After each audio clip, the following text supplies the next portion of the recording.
All right, ladies and gentlemen, a very good evening from the Scopes once again. Welcome back to the Toronto FIR with Captain Nabs here.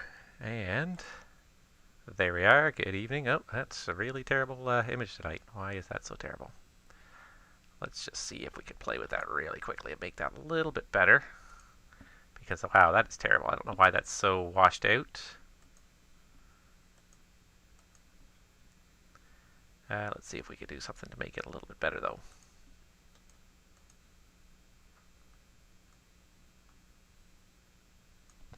That's a little bit better anyways. A little bit not quite enough.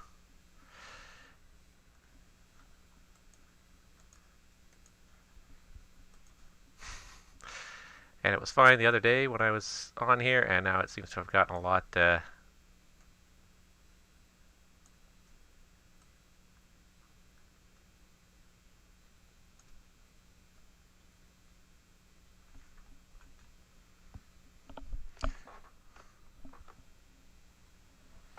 anyways, hopefully that's not too distracting. That's pretty good now, actually. There we go. I don't know why it was so bad. Anyways, welcome to the Toronto FIR, everybody. Let's get ourselves all set up and online here. And we got a couple of airplanes here. We got one on the move here, so let's see if we can get these guys to give us a call here. I don't know which of these guys it is, but we're going to find out in a second here because we got two airplanes supposedly on the ground here in Toronto. Actually, no, sorry, one in Toronto and one in Hamilton. So let's see what we got here. I don't even know what to do for an active runway right now, so I'll give him whatever runway he wants, and then I'll set up something here based on the ATC in a second here. He stopped taxiing, which means he's probably dialing in the frequency really quick, which is cool. And let's just get that ATC up here.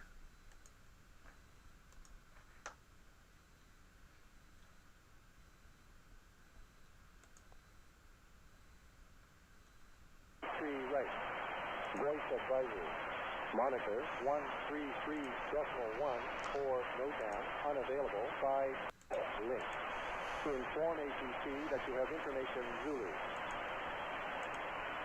Toronto International, information Zulu, weather at 0100 Zulu, wind 010 at 9, visibility 15, 25,000 broken, temperature 25, dew point 15, altimeter 3008. Approach is ILS, runway 06 right. Departure, runway 33 right. Gross advisory. Monitor 133.1 for NOTAM. All right. Still haven't heard this guy call, but let's see if we can get a couple other people to give us a call here. Validate that our voice is working properly here.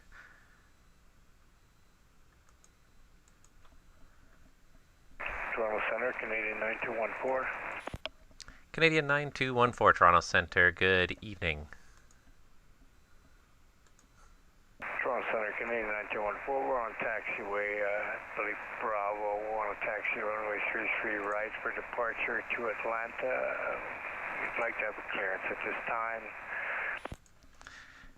Canadian 9214, Toronto, copy that. You are cleared to Atlanta via the Beats 2 departure, Foxy transition, flight plan route. Departure runway is 06 left, correction, departure runway is 33 right, squawk code 0506. Roger, sir. Clear to Atlanta. The Beats 2 departure, Foxy transition, flight plan route, departure runway 33 right, and squawk 0506, Canadian 9214. Canadian 9214, thanks. The readback is all correct. Information Zulu is current. The altimeter is 3008. When you're ready, continue taxi Bravo Victor for runway 33 right. Roger. We'll continue taxiing to 33 right, Canadian 9214. Toronto, good evening, UPS 902 Heavy with you, climbing through flight level 283 for 390. UPS 902 Heavy, Toronto, good evening. Squawk code 0562, please. 0562, UPS 902.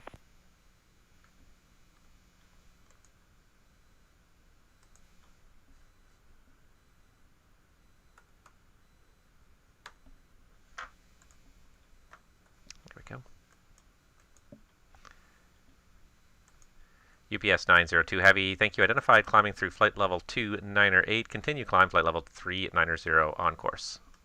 Up to 390 on course, UPS 902 Heavy. UPS 902 Heavy. Actually, I tell you what, a little shortcut for you. Proceed direct Rackham. Direct to Rackham for UPS 902 Heavy, thanks. Thank you. Give him a little shortcut while I can. And there we go. So now we're sort of established here. If I can get rid of that track. There we go. All right. There's the Canadian 9214. Perfect. And then I got this one guy up here floating through my airspace. Not sure what he is doing. He is nobody yet. He's squawking 6565. I don't see him on my list with a squawk code of 6565. Let's see if there's a 6565 in this list anywhere.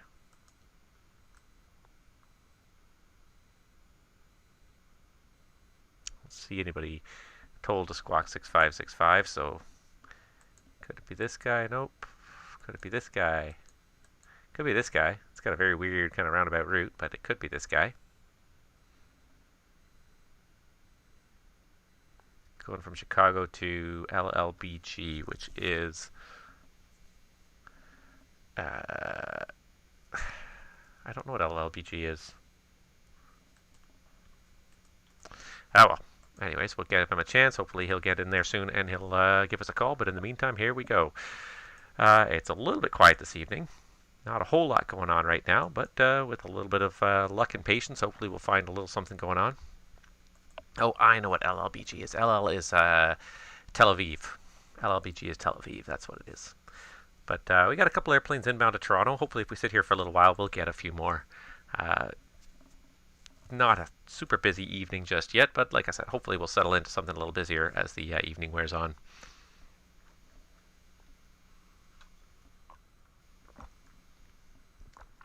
And Canadian 92414 Toronto, are you ready? We'll be ready in just a second, Canadian 214. Gotcha.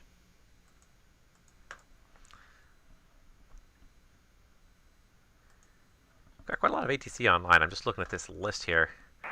Toronto Center, Canadian 9214 is ready for takeoff. Runway 33 right, holding short. Canadian 9214 Toronto, contact me once you're airborne. The wind 010 at 9er, clear for takeoff. Runway 33 right. Clear for takeoff, 33 right. We'll contact airborne, Canadian 9214. So we got Edmonton, we got Washington, D.C., Edmonton Center, D.C. Center, Montreal Center, New York Center as well. We've got Baltimore arrivals, Montreal arrivals, New York arrivals for JFK and LaGuardia, and Camden approach as well. Montreal Tower ground. We got a lot of people online this evening. It's kind of fun. Hopefully we'll lure some of that traffic over our way, because there's not a whole bunch of traffic right now, and Toronto's looking a little light, but Toronto's one that does not fail to pack them in when it's busy. So I got to say right now, like, I'm pretty impressed with Montreal, though, having arrival, ground, tower, and center all online. Obviously, they're going to bring in the traffic tonight. Maybe not so much for us here, but we'll see what we can do. We'll see what we can do here. Connected. Just going to make sure I'm on my TeamSpeak server here.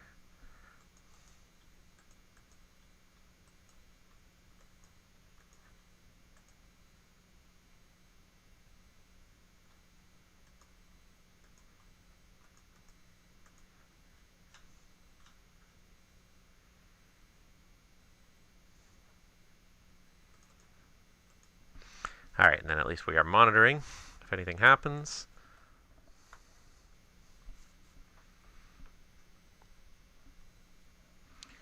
Skirting the edge of the FIR here. We got UPS 902 will get to Montreal. Actually, no, he's going to go into, if he's racking, he's going to Boston Center. Canadian 9214 is airborne, passing through 750 feet. Canadian at 9214 Toronto identified. Continue climb 15,000. Continue climb 15,000, Canadian 9214.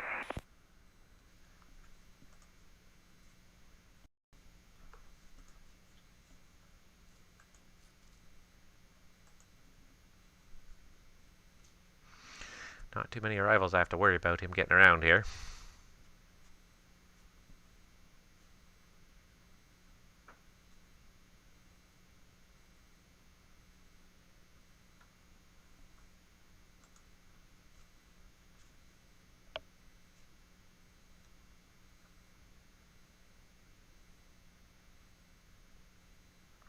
Just waiting for him to hit 3600. There it is. Canadian 9214, turn left direct Newbacks on course. Left direct Newback on course, Canadian 9214. Hit this guy one more time.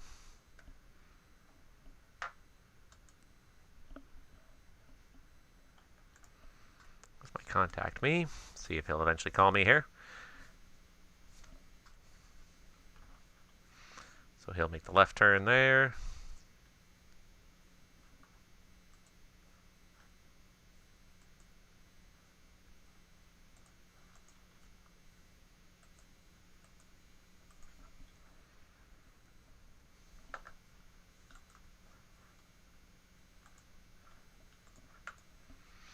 That's 3 minutes there. Those are 3-minute lines, so this guy's moving. This guy's really rocking 480 knots. He's covering that ground pretty quick. In about 10 minutes, he's going to be in Montreal Center here.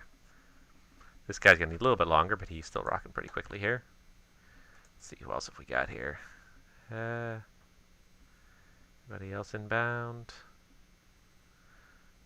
We got one overflight over to Montreal. We got at least 2 inbound to Toronto. One of them's airborne out of Montreal, so he'll be coming our way soon. And another guy's coming up from the south somewhere. I don't know where he's coming from, but he's a long way away. He's not going to be here for a while. Okay. Well, like I said, hopefully, especially because having Montreal online is good for Toronto, because whenever we have Montreal online as well, people tend to do that flight. That flight between Montreal and Toronto, it's a popular one in the real world, but it's popular on VATSIM because it's a perfect kind of distance. There's good scenery at both ends. Not so much in Microsoft Flight Simulator, but in P3D and FSX, Fly Tampa has some great scenery at both ends there. So it's very popular because it's about an hour and 10-minute flight generally, so you can get it done in a very reasonable amount of time.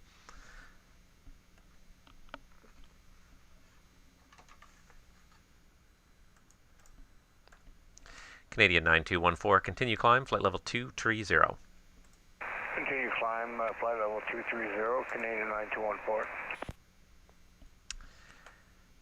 It's just a pity that we don't have a little bit more inbound traffic, but I think if we stay here for a little while, we'll get some outbound traffic. It's a bit unfortunate. One thing I have noticed personally lately is that Toronto has kind of been getting kind of quiet, unfortunately. It used to be a very busy FIR in Canada, and the controlling hours are way down, unfortunately. I put in a few hours here and there when I can, but there's other people, obviously.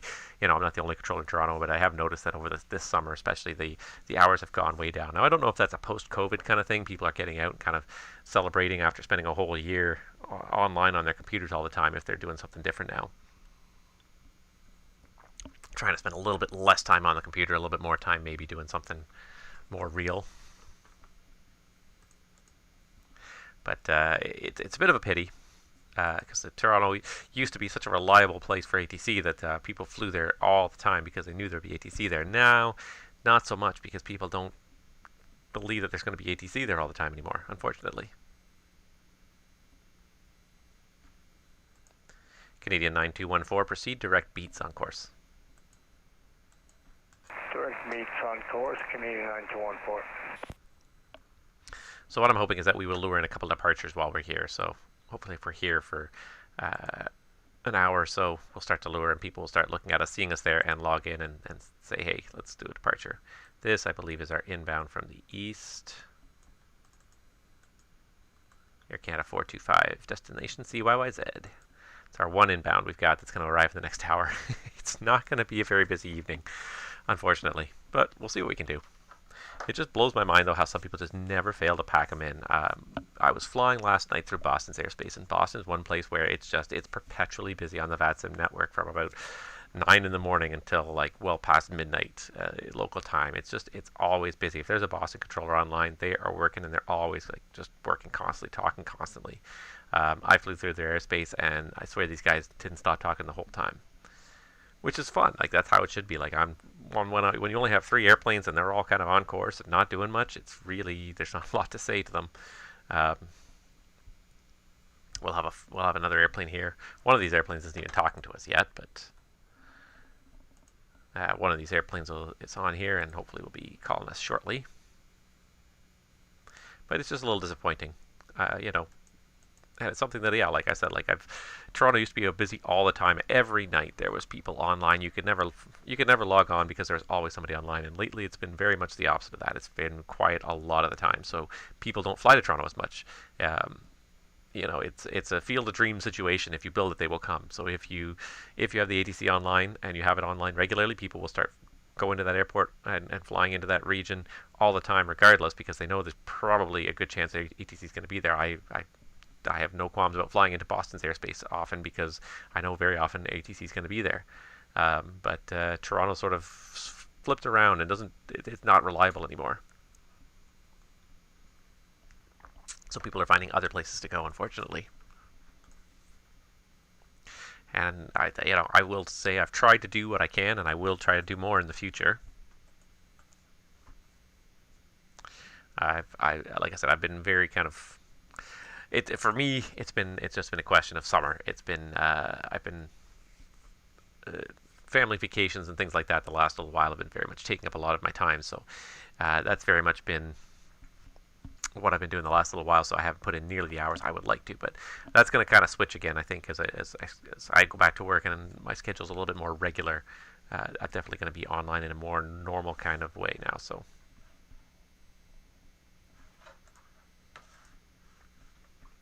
Unfortunately, there's just not much going on today. Yet.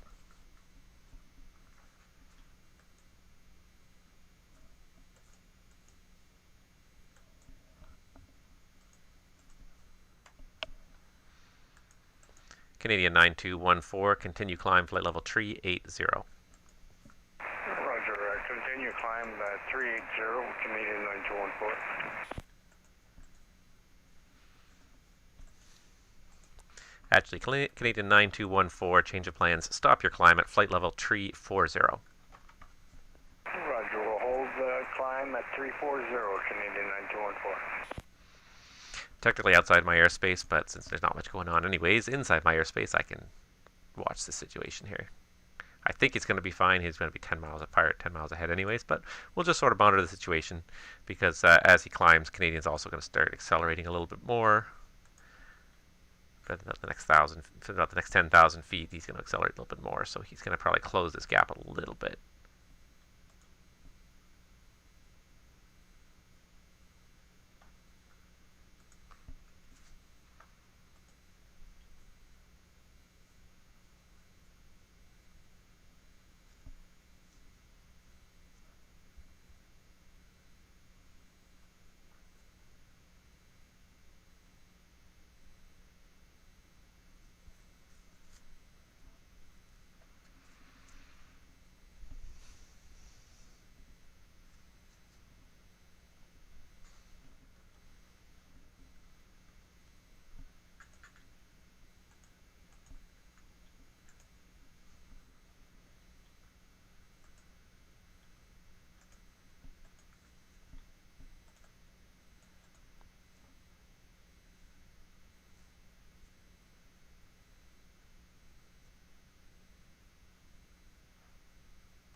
Waiting for a handoff over here any second now.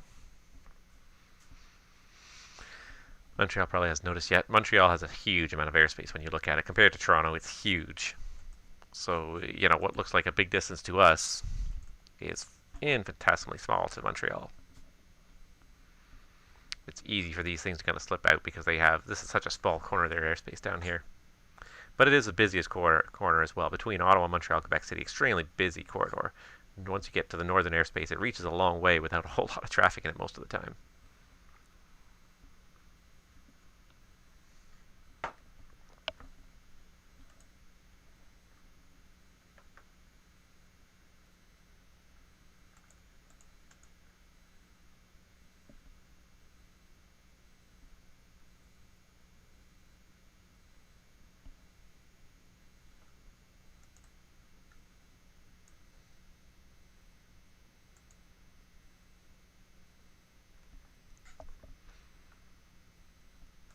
Give him a traffic call in just like another minute here.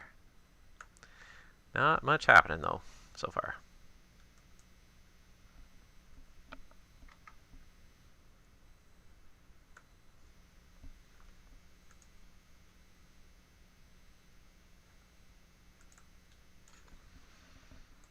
Canadian 9214, traffic at your 1 o'clock for about 20 miles is eastbound target at flight level 350. He's outside of my airspace, but I'll just keep you on the frequency and I'll get you higher once you're past him. Roger, Canadian 9214.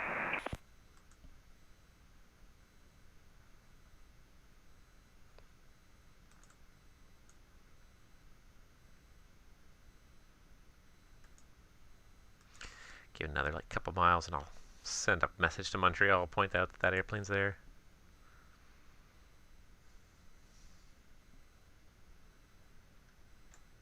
See, he was doing 400 knots, now he's up to about 430. He's going to pass about 9.5 miles behind, it's not terrible. UPS 902 Heavy, Toronto, you're leaving my airspace to the east. Boston is not online. Surveillance service terminates and change to en route frequency. Have a good day. UPS 902 Heavy, we're switching en route. Next tip. See ya.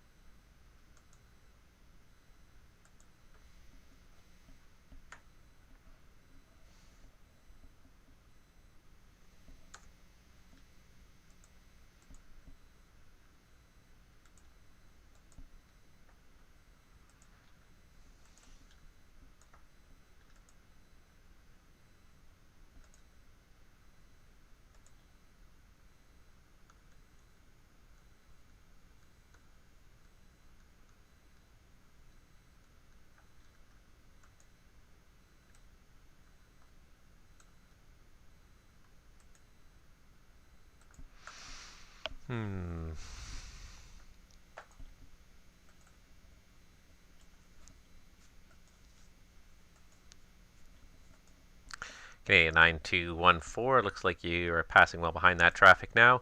Continue your climb, flight level 380. Continue climb 380, Canadian 9214. Canadian 9214, that's correct. You've left my airspace to the south now. Cleveland's not online. Surveillance service terminates. Change to en route frequency. Have yourself a great day. Roger, sir. Have a great day. Canadian 9214, 122.8. CanJet 1043, Toronto, are you here?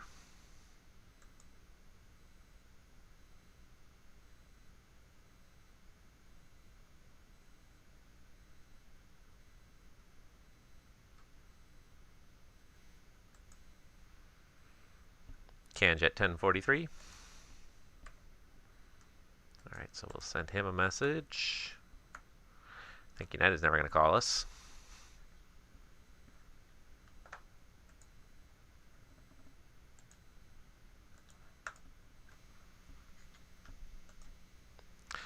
Hey, Dean! I just saw that you're chatting there. Welcome back. Yes, it's about as exciting as it looks this evening. Unfortunately, it is not exactly a stellar evening. But if you want to hop on, maybe we can lure in some more traffic or boot up that 777. I know you want to. Come and fly. You'll have fun. Oh, we need to go flying sometime, just for fun. Just do a group flight somewhere.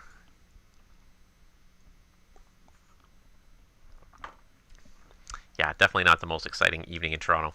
It's been very quiet since you left, unfortunately. And this is the one thing I'll say. I was just saying this, 10 minutes ago, I think, before you started watching there. Just disappointing, the traffic level in Toronto lately.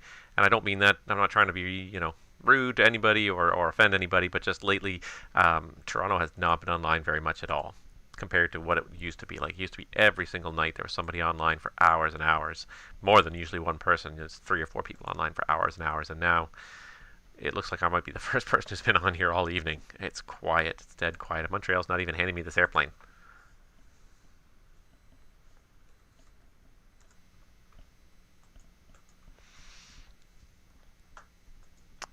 Send him one more poke, and then I'm gonna... There he goes.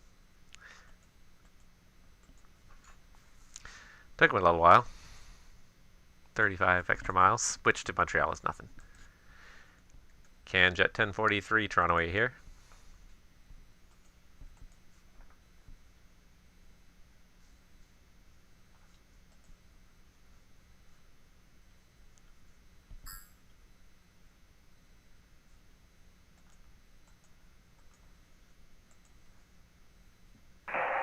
Toronto Center, Air Canada 425 with you, level 34. Air Canada 425 Toronto, good evening. Information in Toronto is Bravo. Plan arrival on runway 06 left. Plan runway 06 left with information Bravo, Air Canada 425.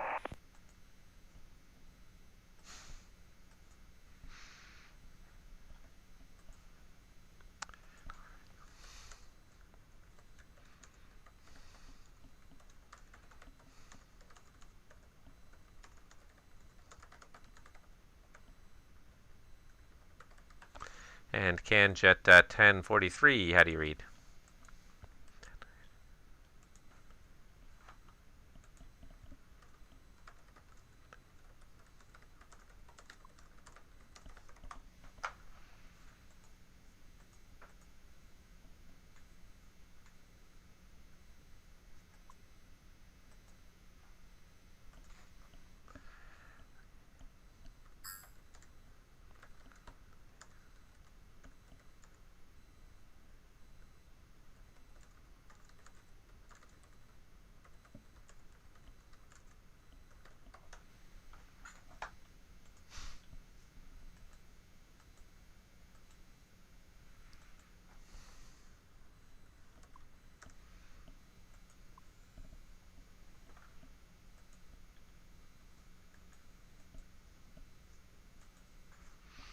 All right, let's try something here.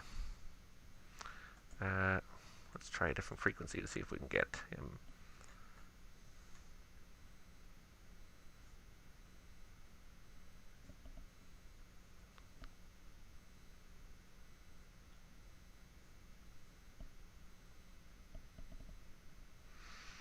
See if I can cross a couple of frequencies together here.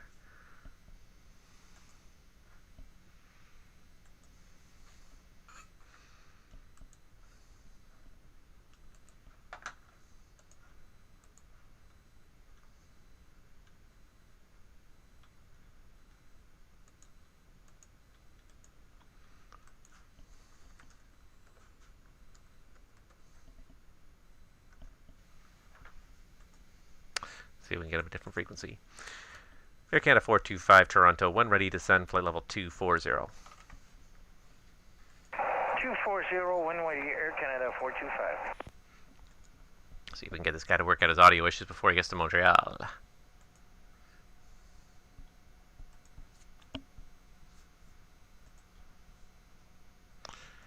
Try to bring up the second frequency here and see if I can get any joy with this guy, because sometimes people have trouble with this frequency, the 2577 frequency. Just visiting, I've noticed I lurk a lot. All right, Dean, it was nice to see you. Sorry, I was away from the chat there. I was looking at the scopes there, but it was nice to see you. Glad you're still around a little bit here. You're lurking a little bit. I would love to see you come on and control and or fly with us. So if you ever feel the urge, send me an email. I'll gladly come on and control or come fly with you. We really need to get together and just have some fun on VATSIM again.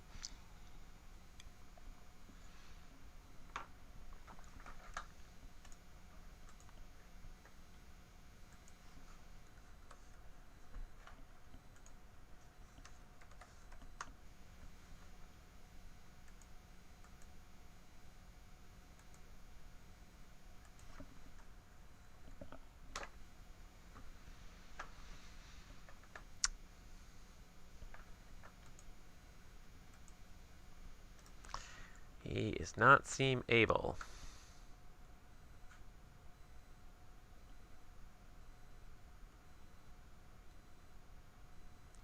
Oh, that United guy is long gone.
Standard VATSIM operating procedures. Send them 100 contact me's, don't get any response. And I'm okay with people stepping away, like, for periods of time. Like, I really don't mind if people step away for a period of time during their flight, but when you stay connected to VATSIM, you should at least, like, check on your flight, like, you know, wander by your computer every 30 minutes and see if there's a message waiting for you from ATC. I just, there's some of these people that just step away and they never come back, like 3 hours connected to the network and just never come back.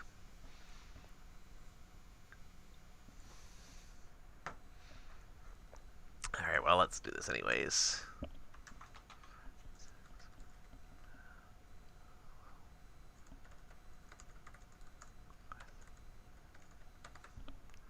Guess this guy's going to be a text only.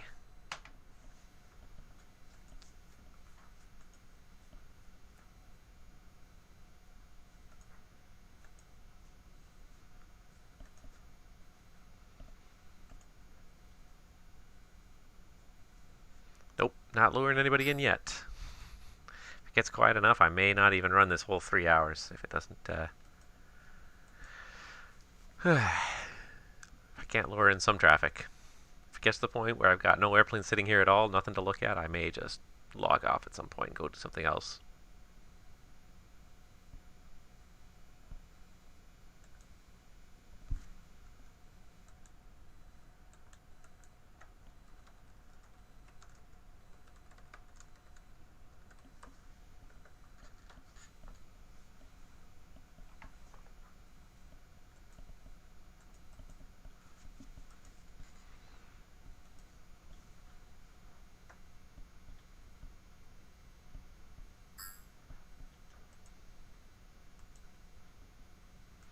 There goes the Air Canada 425 down. He's starting his descent.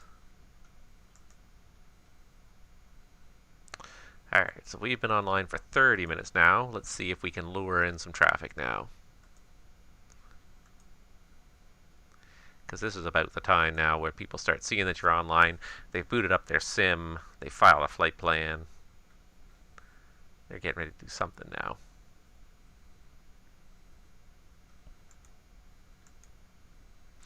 I think the other thing that's really hurt Toronto a little bit too has been the lack of good scenery for the Microsoft Flight Simulator. I think that's probably also played a major role because I personally can't fly Toronto with the default scenery. The default scenery is so god-awful. It's not even, it's just so terrible that I can't even do it. I'm a diehard Toronto fan. I'm Toronto, you know, Toronto's my home airport. And I just can't fly it in the Microsoft Flight Simulator world because it's so bad. That default scenery, not even a hint of looking like a normal world. So I am gonna have to. I'm so eagerly awaiting that Flight Tampa Toronto. It's on their list. I think it's an older scenery. It's a complex scenery too. It's got to be one of their more complicated airports for sure. It's a very complicated airport, like some very unique buildings. The terminal is very unique, very well done.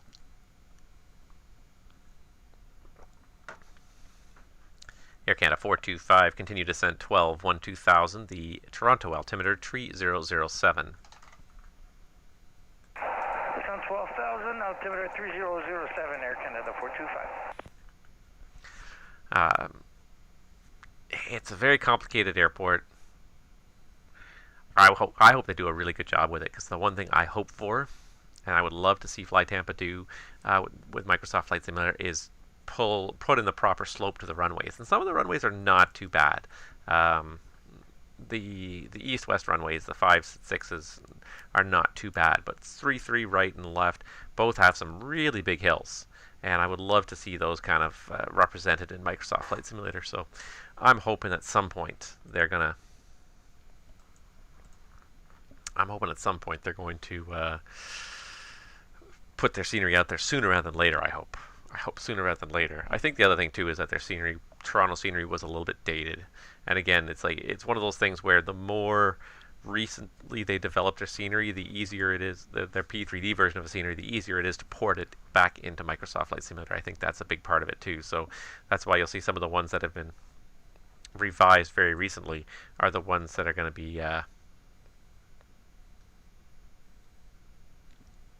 are the ones that are going to be very what's the word I'm looking for here? They're going to be very easy to convert, anyways.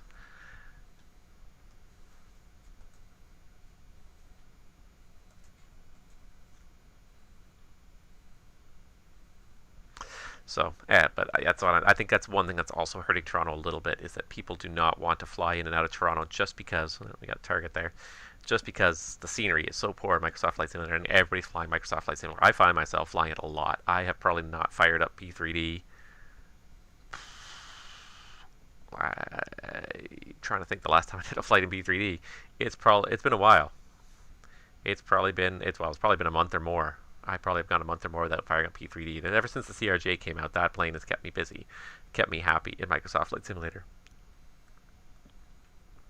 I didn't think that one airplane was going to really become as all-encompassing as it did, but it became a very all-encompassing airplane. But that being said, then I won't go to major hubs that are not well represented, and Toronto is one that it's just the default scenery Microsoft Flight Simulator is terrible. Some of the airports, they're not bad, but usually the hubs are very unique, and using generic textures and generic buildings just does not do them any justice usually. So Boston's another one that's a shame that they did not, that was not like prepackaged as a slightly better, slightly customized airport. I think Boston is going to be the next one that FlyTampa releases. I think they're actually working on Athens and Boston are kind of the two that they're working on next. That'll be a nice one. Boston's a good one to fly to as well. But yeah, I've been specifically avoiding Toronto because there's just no good scenery for CYYZ, and there's a few good sceneries out there for Montreal. There's a freeware scenery. It's not great, but it's not bad. It certainly captures the flavor. It's got quite a few custom buildings, so it works quite well. It's not quite up to like a full payware FlyTampa level, but it's not too bad. But yeah, just the fact that Toronto's missing scenery means that nobody wants to fly here either. So, certainly if there's no ATC, there's definitely nothing to lure people into flying Toronto. So hopefully that will change a little bit. We do have one guy on the ground now, an Air Canada flight, so that'll give us something to watch and wait for. I won't do VATSIM on MSFS until METAR matches MSFS live weather. I don't find that's usually much of an issue. It's in the right ballpark. I don't find that's terribly much of an issue. I think, to me, the bigger issue with VATSIM and MSFS is more the model matching and the lack of good ability to model match. I think that's really what's going to do it.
Air Canada 425, descend 8,000. 8,000, Air Canada 425.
Alright, sorry for the silent treatment there, guys. I was just, somebody was someone was asking me a question, and I just was trying to answer it. I never have a chance to sort of get things done, so sometimes when people just pop in, I just have to answer a question. So, Air Canada 425, descend 6,000. 6,000, Air Canada 425. I know, there's lots of things on my list.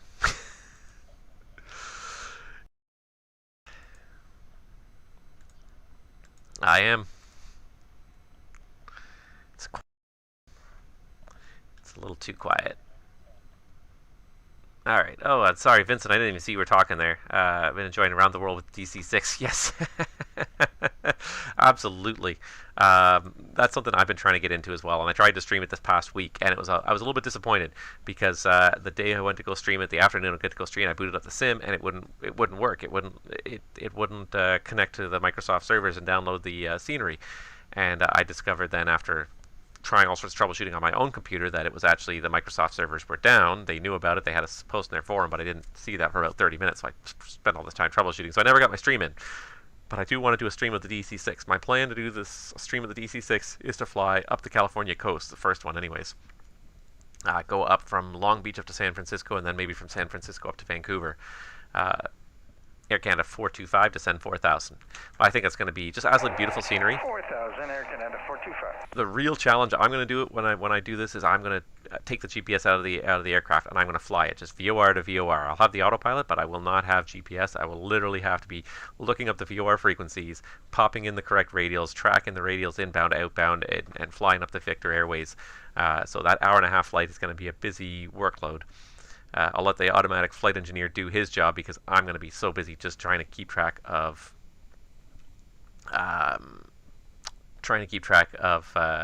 just trying to navigate. But I think it's going to be a lot of fun and a really scenic section of the world too. So I was really disappointed when the scenery wasn't loading properly. I'm like, well, I really can't go with default land class style scenery. I really want the satellite scenery. So I was a little disappointed about that, but I'm going to try it again.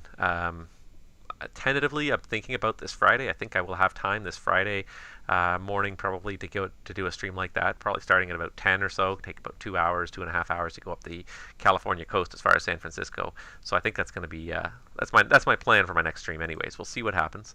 But that is kind of my plan to do that. This Friday I think will be the day to do it. It'll be the next day I'll be available to stream. I might not be able to stream as much on weekends as I have in the past, but that's okay.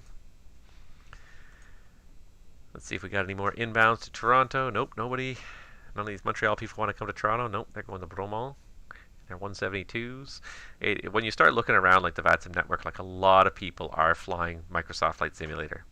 The aircraft that they're flying, you can tell they're flying Microsoft Flight Simulator. They're flying the A320, but the Neo A320s, Dreamliner, Cessna 172s. Like, I'm sure some of these people are still flying the older aircraft, but a lot of these people are probably flying.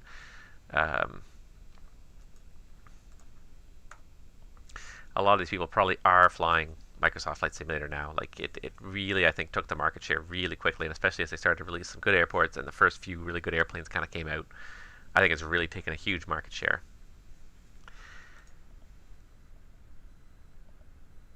Air Canada 425, turn right heading 330, descend 3,000. 330 and descend 3,000, Air Canada 425. So yeah, I think it's. I think that's one of the reasons why Toronto's kind of suffered a little bit is they don't have the scenery. They do not have good scenery, and they have good scenery at the island, but then there's not really there's no airliners that can really fly out of the island. I guess they could fly the DC-6, but the CRJ is not something that you can really operate out of the island on a 4,000-foot runway. It just would not work. So I don't know. I don't know what other airplanes like. The island really needs a Dash 8 or an ATR. If the ATR comes out, that'll be a good one to operate out of city center. But yeah, there's not a whole lot. And it's funny, there are other good airports around this region. There are really good sceneries, high quality sceneries for Buttonville, for Kitchener. I think there's one for Windsor, I think.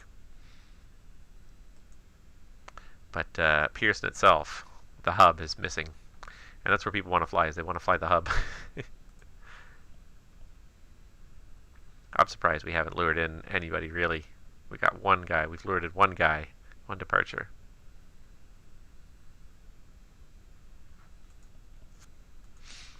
Got to start streaming earlier in the evenings, I guess, if you want to catch the really good traffic. Air Canada 425, continue right turn heading 030 to intercept. Cleared ILS, runway 06 left. Continue right 030 to intercept ILS 06 left, Air Canada 425. You're rich.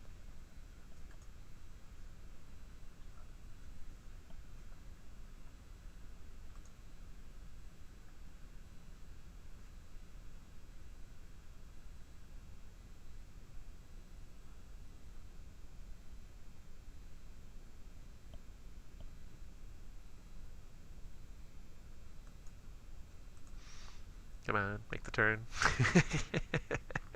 He's almost there.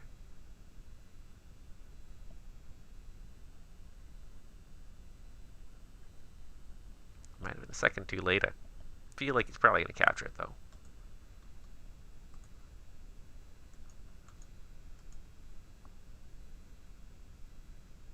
Let's just make sure he keeps making the turn here.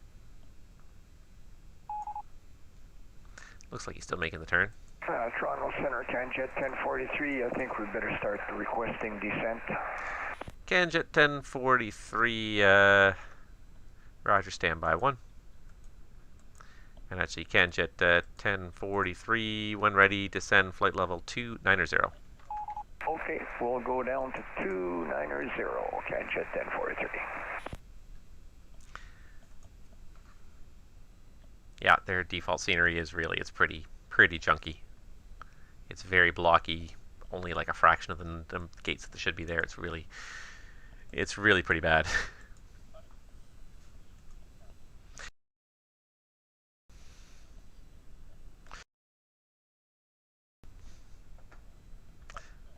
You could, but you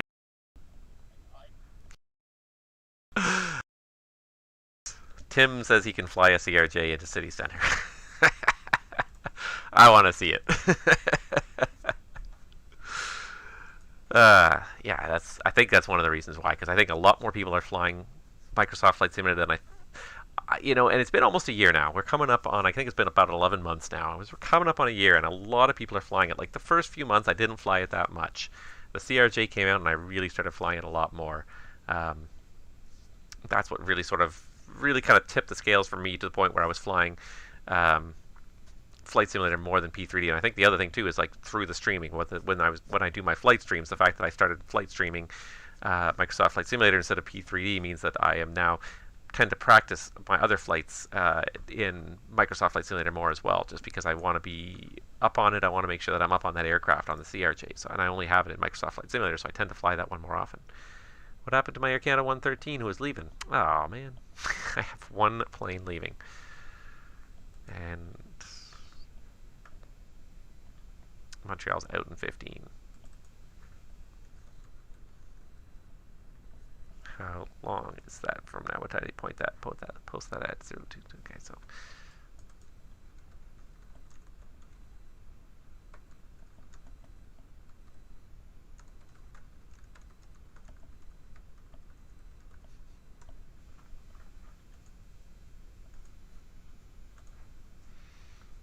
give me a PTL2 on this guy as well. There we go.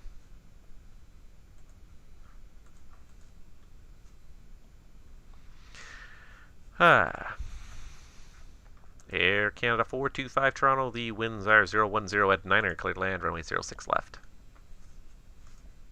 Clear to land, 06 left, 425.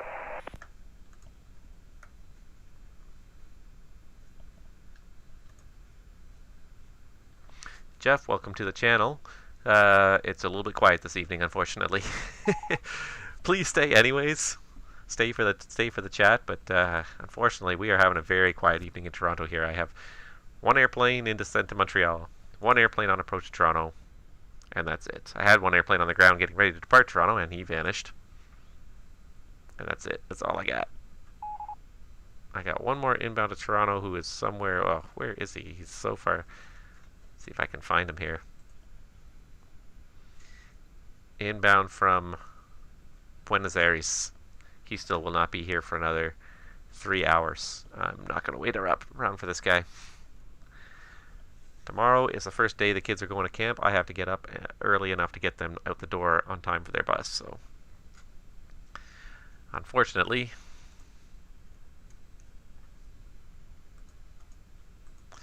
I'm not going to be able to wait around until 05 Zulu for this guy. That's weird. Let's see here. There it goes.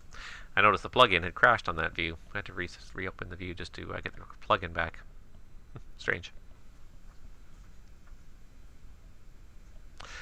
Oh well. If you want to give us some traffic, Jeff, feel free to log on anywhere in Toronto. Doesn't have to be Pearson. Like I said, Microsoft Flight Simulator, the scenery here is terrible, but there's lots of other airports that are pretty decent.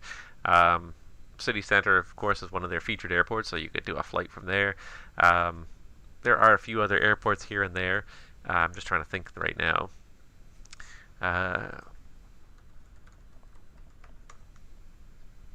Let's see, what other airports were there around Canada? I don't think they converted the Parry Sound. There is a Brampton Airport. I know there's a Payware Brampton Airport. Let's see.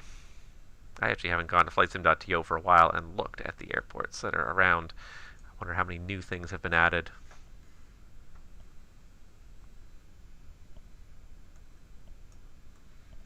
Let's go look around the Toronto, Ontario region here and see what we got.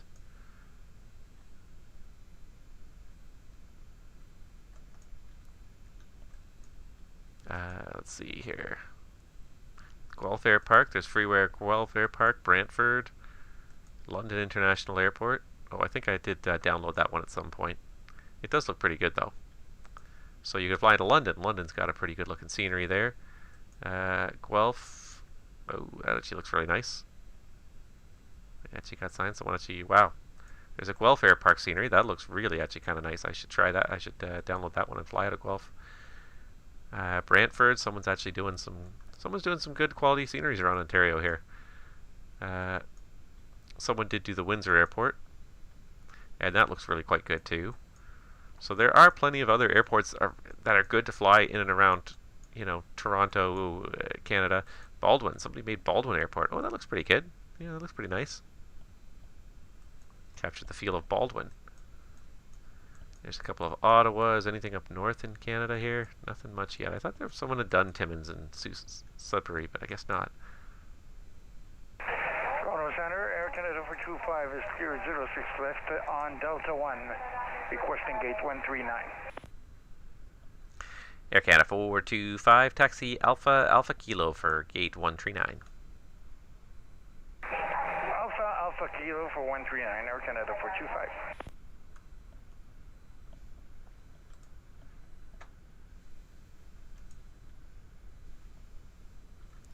Alright, that's probably good enough. Let's hand this guy off. Oh, he's already gone. I thought Montreal was still there, but he is already logged off. The controllers around me are starting to fall. There's still a terminal controller in Montreal, so let's...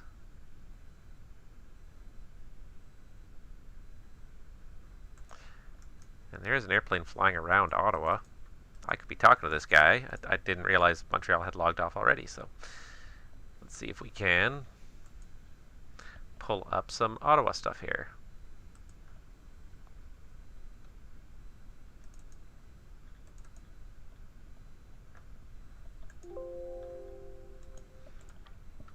And what were they doing in Ottawa? They were doing 2532 on request. So let's see if I can open that up. See if we can open up a view for Ottawa here. 32. This guy's just a VFR aircraft, so I don't need anything from him right now, but I'll keep an eye on him in the terminal view. I guess if he does climb up again, I will need to talk to him in the Class C airspace. So I can't.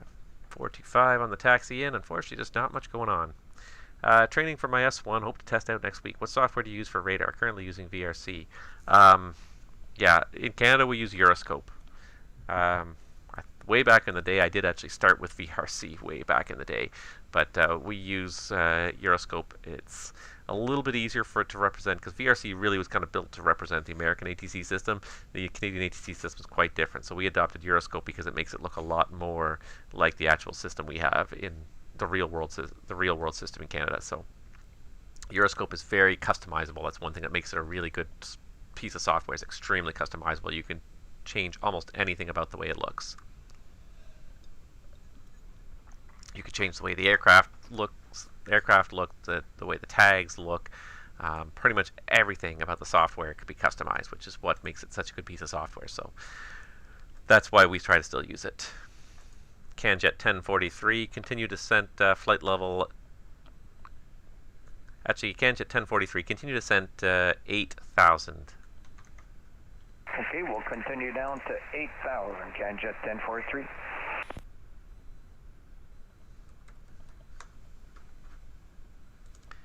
Canjet 1043, the Montreal Trudeau altimeter 3002.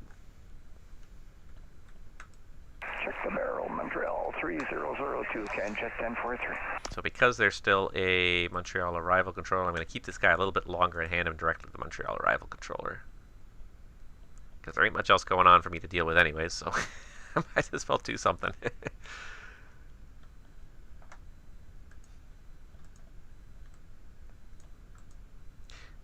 Where are you doing your training, Jeff? Are you doing your training in the US then? I think they've got a new client as well besides VRC. I think they've got VRAM or something like that.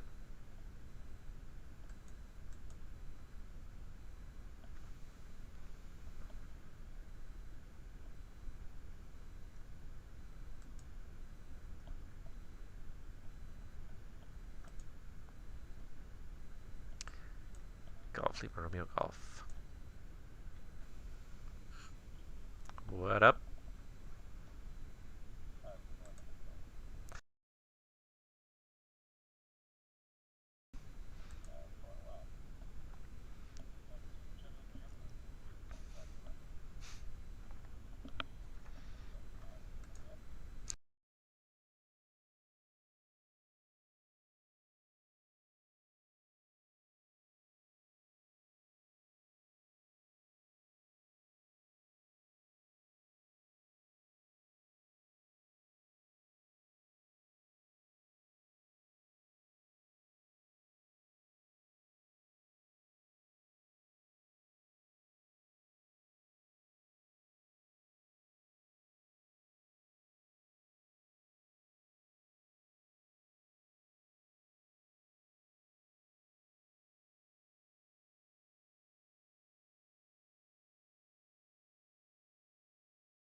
Well, I just tried to hand that guy off to the Montreal arrival controller, and he turned it down. I'm going to guess he's going to say he's leaving soon.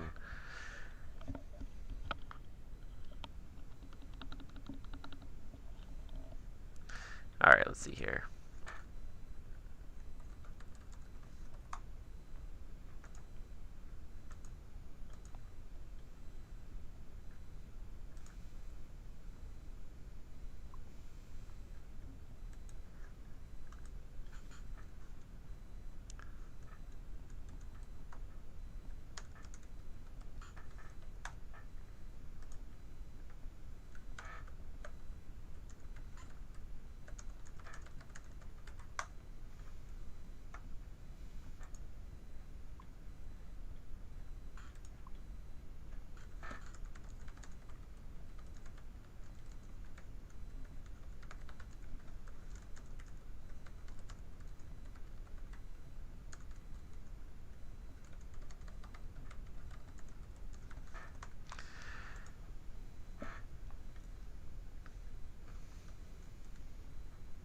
CanJet 1043 Toronto, you're going to leave my airspace to the east here.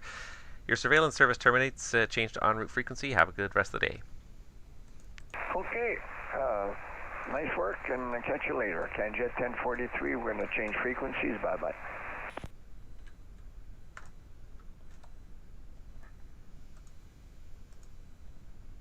Alright, I see you coming there, LRG. I'm going to get another 2 miles closer, and then I'm going to talk to him. Oh, we got another live one. We got a live one, people. Looks like we've got a CanJet 1043 on the ground in Hammer. Yep.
Hey, Lucas. Hey, welcome to the stream. Jeff, it's nice to see you. Sorry that it was not more exciting. This is a really boring stream. I kind of picked Toronto this evening because I really wanted to have like a really busy night, see some traffic, and this is just a disappointment all around, unfortunately. We got this one cargo jet, so maybe we'll see him go somewhere. We'll control him all the way to Ottawa, so we'll have something. But it's really kind of, I just find it's really kind of. I was hoping to have it be busy. That's why I chose Toronto. So I'm really kind of disappointed by this. But anyways, we'll get this one CanJet going here at least. I'll pull open my Montreal view or my Hamilton view open here in a second, and let's pull up that weather here, 340 at 5. So we'll say runway 30 is going to be the active runway here at Hamilton.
Alright, so looks like we are getting a few airplanes online here. Maybe it won't be a complete and total snooze. We got one in Hamilton, we got one in Toronto.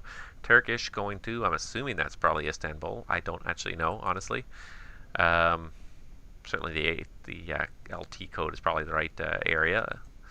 And then we got this cargo jet going to Ottawa. So we got a few airplanes now. We got this guy buzzing around the Ottawa area. Hopefully he'll come back to Ottawa and we'll talk to him on the way in. But that's about it. Still, it's very quiet. But we're getting a few nibbles now here and there. A few aircraft coming in. Oh, we got somebody else inbound in Philly. On the ground in Philly. Get ready to depart to come back to Toronto. So there's a few people out there trying to fly now, but it's still a surprisingly quiet evening. A little bit disappointing, honestly, but I was hoping for a little bit more activity. That's why I picked Toronto. I actually have a bunch of places I have to go. Haven't been controlling much, so I'm kind of out of currency in a lot of Canada. And I specifically chose Toronto because I was kind of targeting a busy place. But I could have targeted just about any of the FIRs, and I would have gotten about the same workload tonight, I think, unfortunately.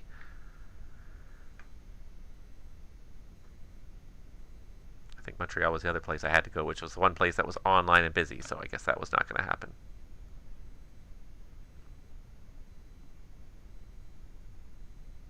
But I do have to do some controlling in Vancouver, and Moncton, and Montreal, all sorts of places. I feel like this guy knows the dimensions of the terminal unit, because I feel like he's just kind of slipping around right underneath them. Staying clear of the Class C airspace, so I feel like he knows that airspace. I just wonder if he's going to call me when he turns inbound or not. That's what I can't figure out, if he knows enough to call me when he's inbound.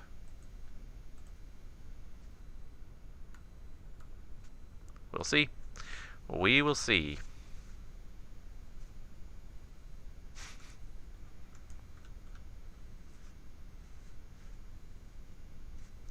Come on, guys. Call me up. Give me a call sometime. Let's do some flying. That's the Turkish, because that's the Air Canada 425 still parked at gate 139.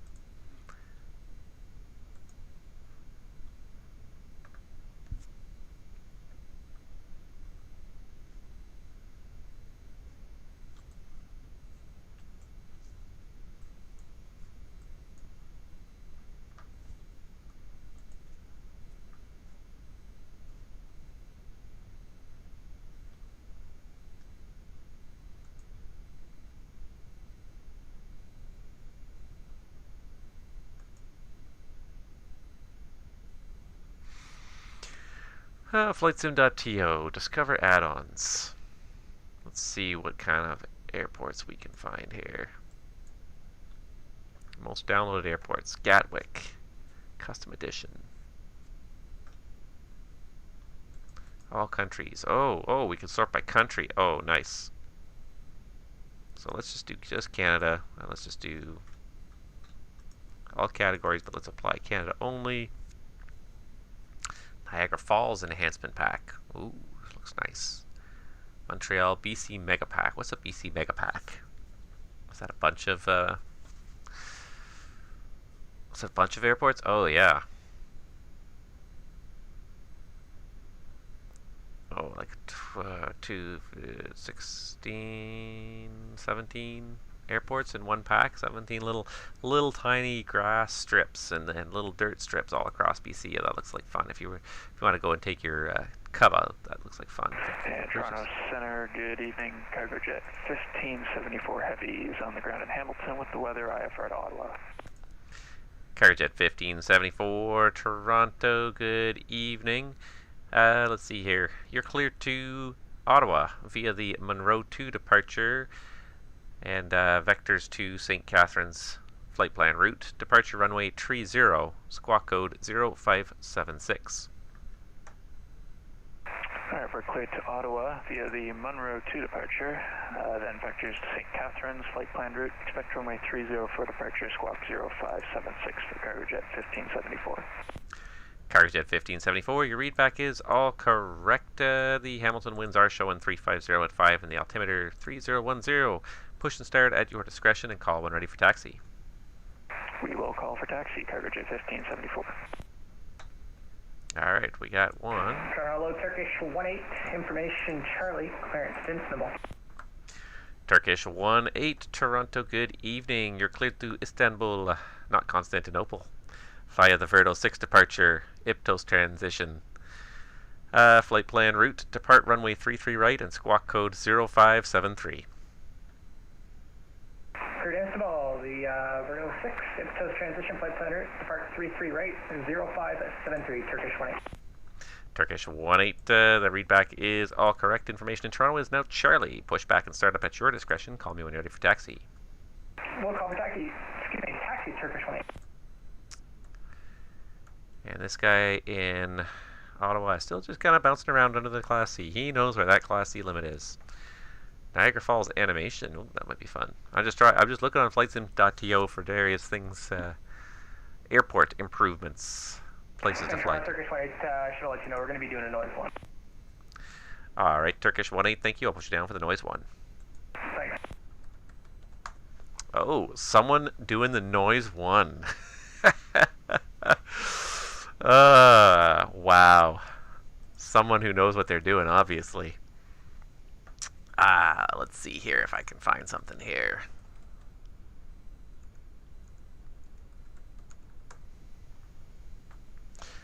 Alright, let's see here. Noise 1 versus noise 2. Let's see if I can find it here.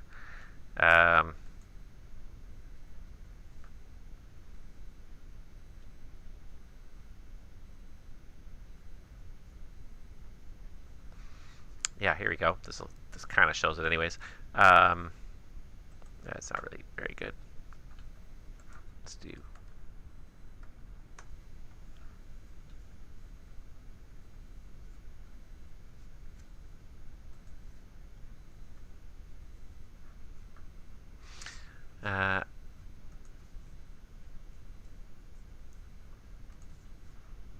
let's see if I can find some examples. Oh, I got all sorts of images here. If you search for NADP1, you find all sorts of stuff.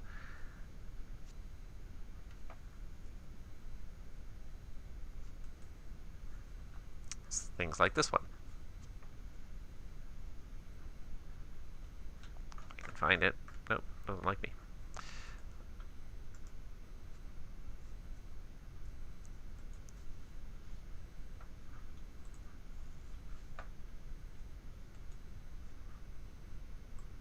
Anyways, yeah, like this one.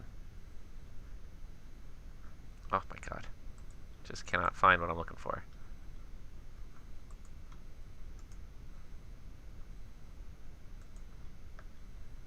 There we go. Okay, if I do this. Nope, there we go. So there's the noise one, which is not the one that we normally do. So this is the noise abatement departure procedure in Canada. We have NADP1 and NADP2, and 2 is the one you normally do. You climb up to your acceleration altitude, which is usually 1,000 feet or 1,500 feet, and then you set climb thrust, you accelerate, and retract the flaps. When you do a noise 1 departure, what you do is you have the thrust reduction at the same point, but you don't accelerate and retract the flaps right away. Instead, you continue to climb at V2 plus 10, which is going to be a pretty steep climb until you get to 3,000 feet. That's when you then pitch down, start accelerating, retract the flaps. Normally, most airports usually are fine with an NADP2, but if there's a noise sensitive area very close to the airport, this actually gives a little bit of a lower noise footprint close to the airport, because the aircraft climb more steeply, but then they're still then they level out. They kind of create a little bit more noise a little bit further away. So it's a question of where you want your noise. Do you want your noise closer to the airport or further away? If you want it further away, if this is where people live, you want to do number 2.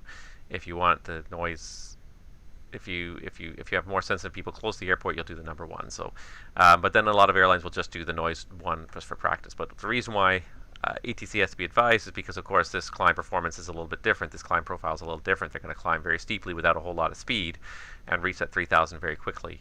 So ATC needs to be advised ahead of time if you're going to do that noise 1 if it's not a requirement. If it's published as a requirement, then you just do it. But most places it's not a requirement. Usually noise 2 is fine, and most places prefer to do noise 2 because it's a little bit more efficient. It gets you climbing sooner, but it creates a little bit more noise close to the airport. There we go, back to that. Noise 2 departure. Somebody is a professional, or at least knows what professionals do. Toronto Center, Delta 512. Delta 512, Toronto, good evening. Good evening, I'm just right outside your airspace. I'm just literally going to be like skimming right outside of your airspace. I wasn't sure if I should contact you or not. Delta 512, let's see if I can spot you here. Delta 512, squawk code 0525. 0525 for Delta 512.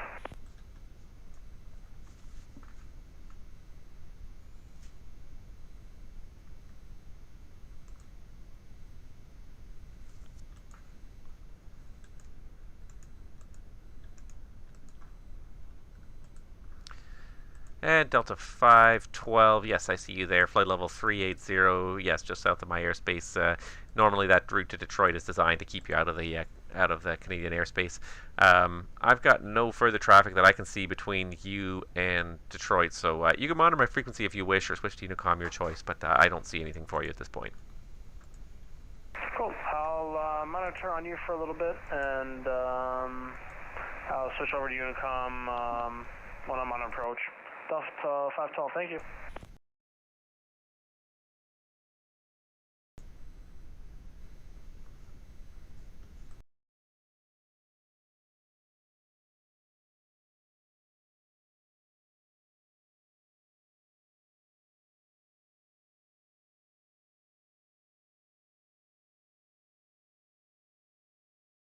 Just continuing to look through flightsim.to because I have nothing else to do, so I'm just trying to enhance my sim, see what else I can find. Other airports, especially in the Toronto, Ontario region. One thing I will say, for anybody that's thinking about joining the Vancouver 1200 Tuesdays, that next one is going to be this Tuesday, the 20th.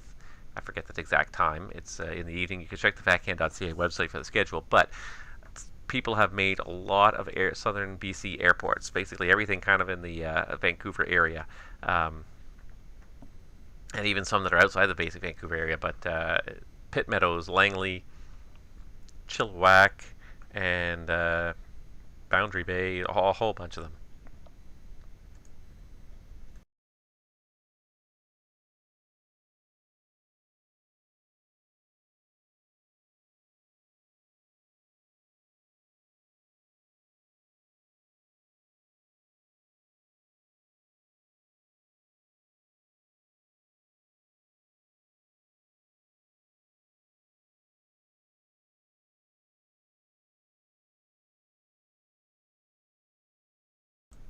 Alright, let's see what else we got here. Fernan, BC, Comox, there's a Comox, downtown Moncton.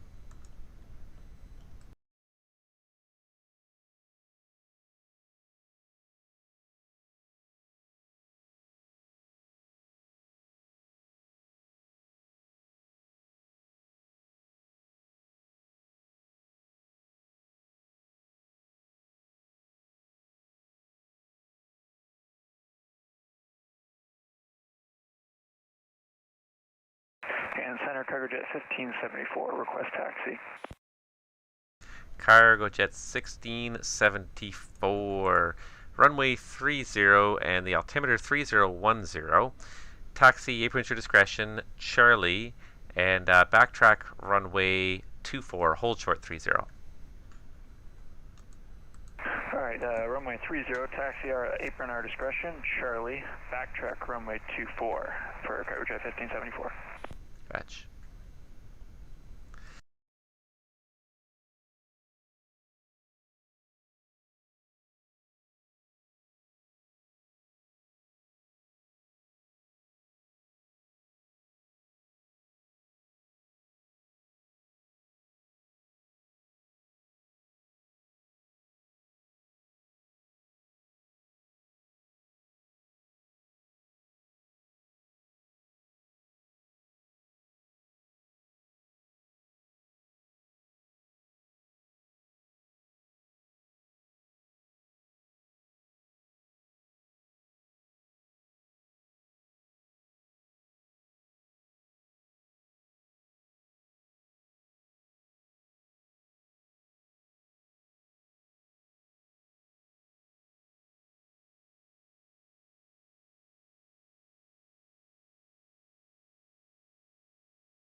Alright, looks like we're getting some activity now. Cargo jet's taxiing. Turkish is pushing. Cargo jet 1574. Are you going to want to backtrack the full length 30? Affirm for Cargo Jet 1574. Cargo jet 1574, roger. The backtrack is approved. Contact me once you're airborne. Winds 350 at 5, clear for takeoff, runway 30. Backtrack is approved. Call you airborne, clear for takeoff 30, Cargo Jet 1574. I don't know what this LRG guy is doing here. He's doing stalls or spins or something. He's getting pretty low, though, to the terrain. Or is he doing, like, touch and goes? I think that's about where Carp is. No, Carp is right here. Could he be at Renfrew, maybe? I don't even know what the ICAO is for Renfrew. Not at the faintest clue what the ICAO is for Renfrew. I don't know what he's doing.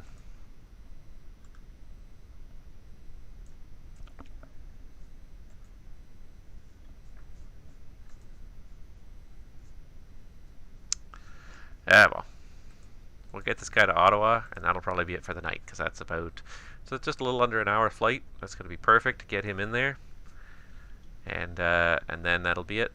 He'll be, we'll probably be logging off, because we're going to be logging off pretty promptly at 400 Zulu, midnight local time, because we've got to get, like I said, I got to get up early. I got some kids I got to get to camp, so no delay in that, that's for sure.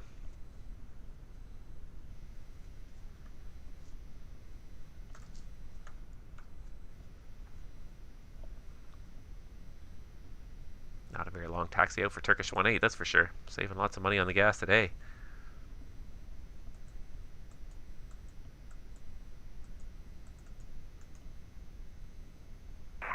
Turkish 18, short at Delta Quebec, request taxi.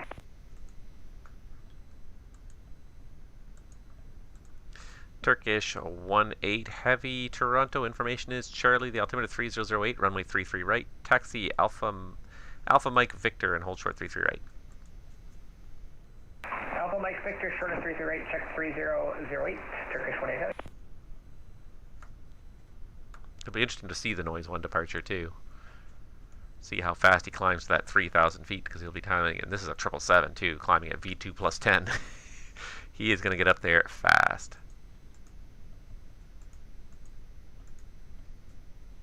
That's another neat feature as well, is there is a release request automated system now.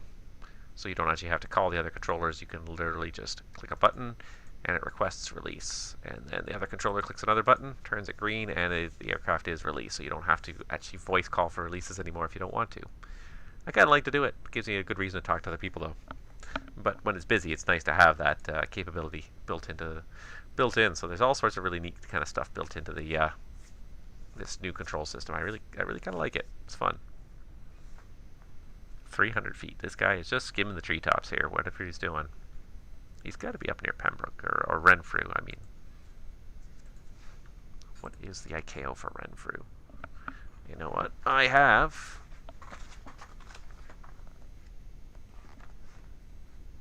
the CFS in front of me. I will look it up and find out what the ICAO is.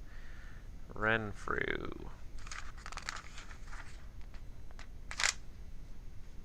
Nope. Or is it under Arnprior? I think it might actually be Arnprior. Arnprior, there it is. CNP3. Let's see where CNP3 is. Maybe that's what he's doing. CNP3. Nope, not quite. Center Cargo Jet 1574 through 2000. Cargo Jet 1574 Toronto identified. Continue climb flight level 230. Climb level 230, Cargo Jet 1574.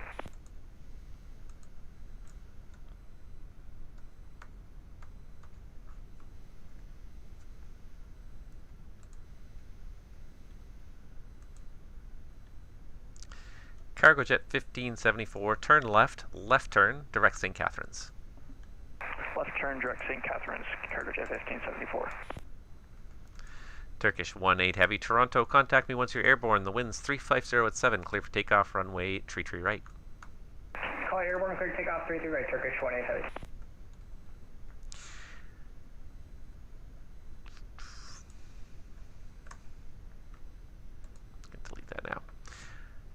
if that other inbound flight is airborne yet out of Philadelphia. Yeah, one is airborne. He's going to be pretty close to Midnight Zulu when he arrives. And there's apparently another one on the ground that has not departed yet. So we're suckering in a few people here, but not as many as I would have hoped for this evening. But what can you do? But yeah, as I was telling these other guys, kind of one of the reasons I've been off is just sort of enjoying the vacation with the kids. We did the one thing we did this last week was we did go to Wonderland, and that was really kind of fun. Went to Canada's Wonderland, which we didn't go at all obviously last year. It wasn't even open last year, so this year it opened just like 2 weeks ago, I think, finally for the first time. And limited 25% capacity, but one thing that is a really great deal, anybody that is in the Toronto area that's thinking about going to Wonderland, their season passes are still one of the best values you can get for your money today in terms of entertainment, and I stand by that 100%.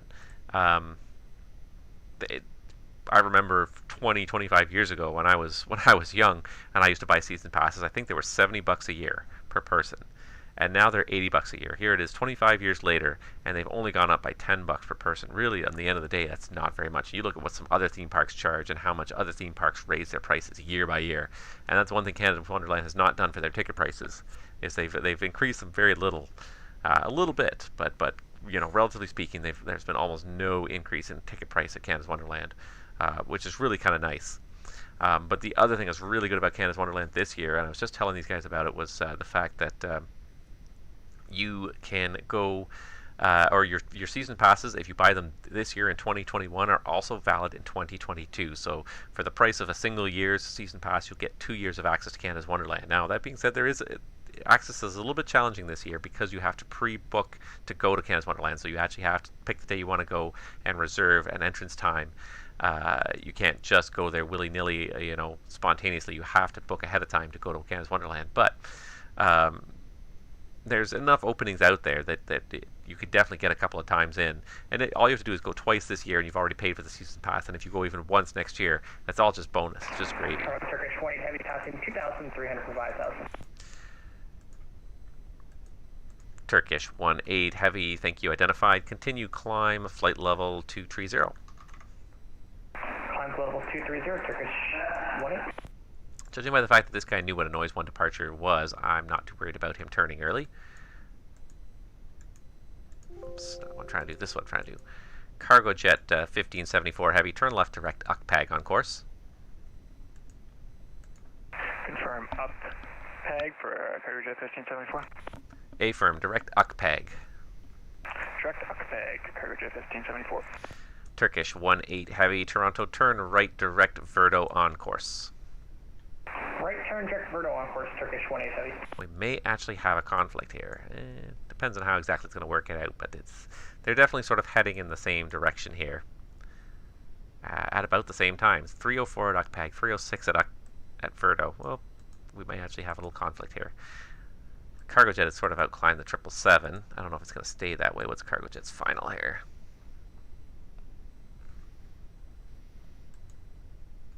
He's going up to 350.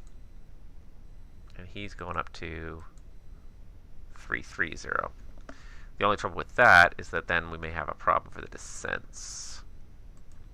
They'll cross paths and then they'll be okay. Yeah, no, this will be okay. As long as cargo jet keeps on climbing, that's the key.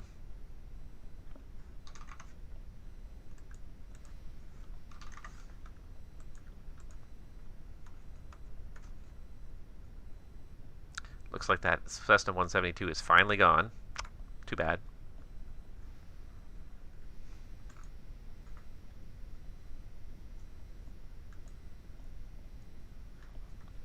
Too bad. But we actually have a few airplanes now. Well, two. Two is a few, I guess. We're going to have this guy as well just cross through our airspace by the looks of it. We got one guy airborne out of Philly. Could be one of these guys here. But he's not going to be here probably until about the time we leave. Let's see, airport details. Yeah, that guy coming out of Philly is going to arrive. Well, actually, no, the one guy's going to arrive. Yeah, no, he'll be okay. He'll be here about 20 minutes before we're done, so he'll get to here in plenty of time.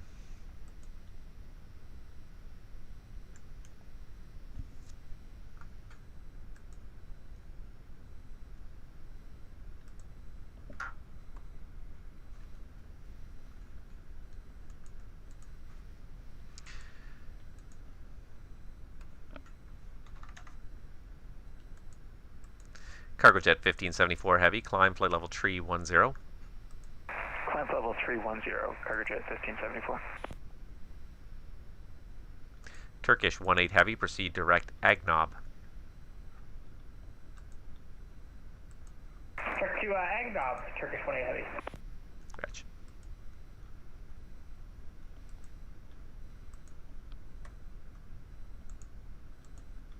Send him a contact me. I think it's going to just work out.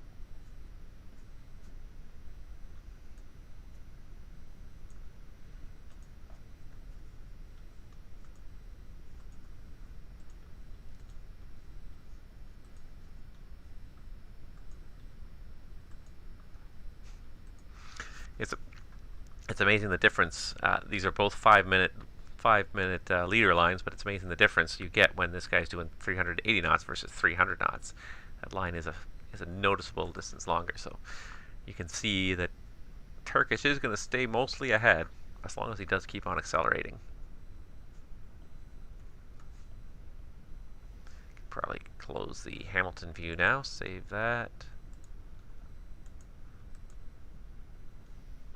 Keep the Ottawa view open, but we don't need this 32. Actually, what we should do is we should create a new one for 25.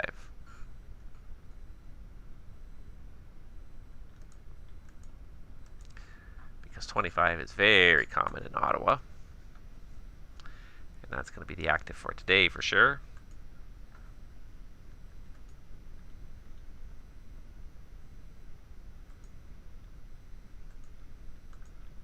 Get rid of that. Alright, so let's just change this up a little bit so it's got all the right things for runway 25 in Ottawa here. So get rid of all these 32 things. And I'm going to set up 25.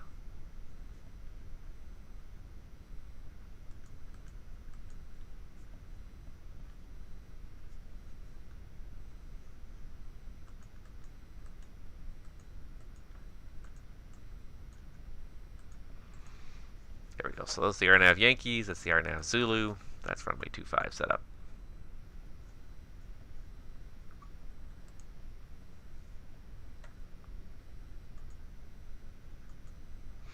Okay, so Frontier Flight, get with the program here. Give me a call. It's not like I haven't been here for an hour and a half already now. And I kind of get it when I've been online for only a short period of time and I'm, you know, new to the online environment, but when I've been online for an hour and a half, I've been online for probably longer than he has. Because I think he took off from Boston. No, he took off from Bradley. So he only took off probably like 40 minutes ago. And I've been online for an hour and a half. He should be on it. He should definitely be calling me here. Bugs me a little bit when people are not paying attention.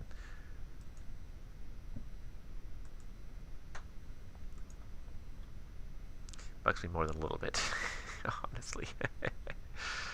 Anyways, it was kind of fun going to Canada's Wonderland, though. It's sort of, it really, for us, it was a little bit of a celebration of just the fact that, like, we can go out in public again and do things in public. We actually also went this past week to a restaurant and ate on a patio, but actually ate at a restaurant for the first time in probably a good 18 months. And it was just nice. It was we just went for breakfast. But it was nice to just be.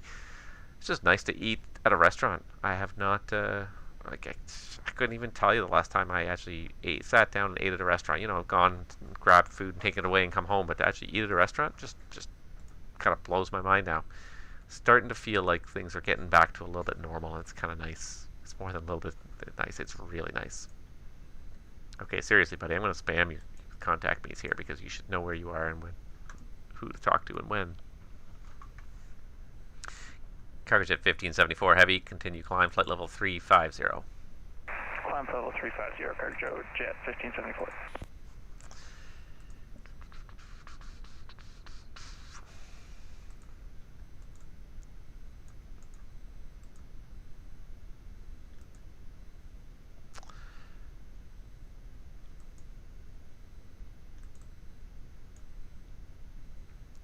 I think he's going to keep his distance. Turkish 18 Heavy, Toronto climb, flight level 290. Climb 390 Turkish 18 Heavy. I'm going to kind of step them up a little bit here because I just want to make sure that the spacing is going to stay the way it looks right now. So all I'm trying to do is just... Frontier flight, sorry, what was the number? 239.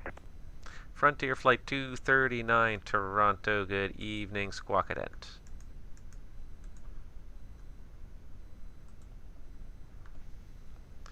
Frontier flight 239, thank you, identified flight level 320, welcome.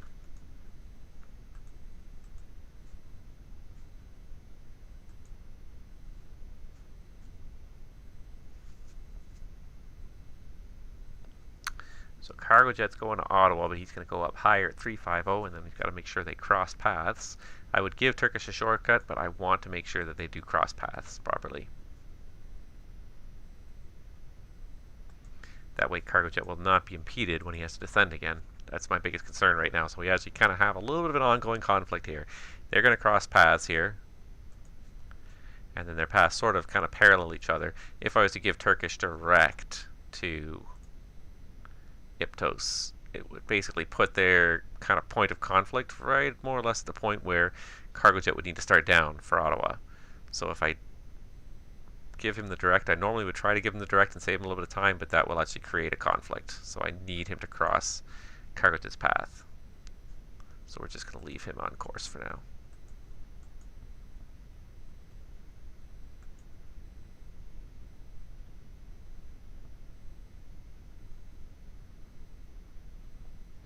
This guy's in descent, so I imagine he's heading into Buffalo.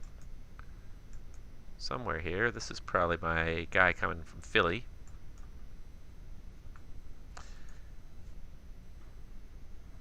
Not too many things going on here tonight, but we got a few things.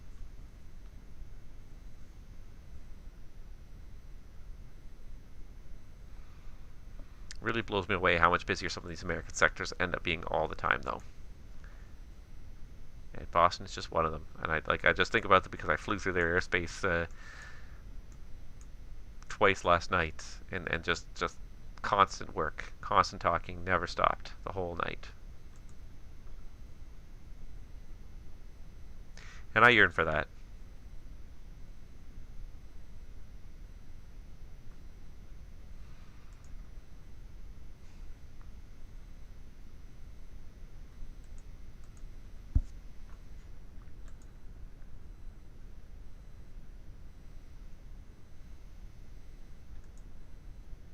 Turkish 18 Heavy, continue climb, flight level 330.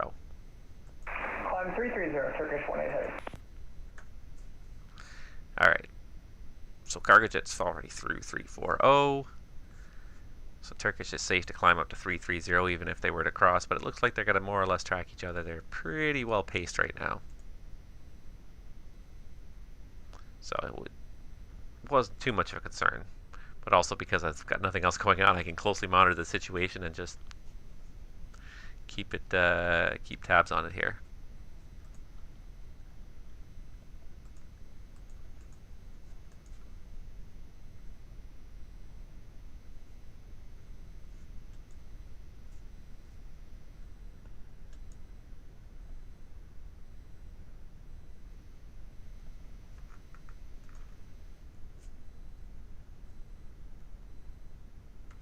Not even one more departure out of Toronto.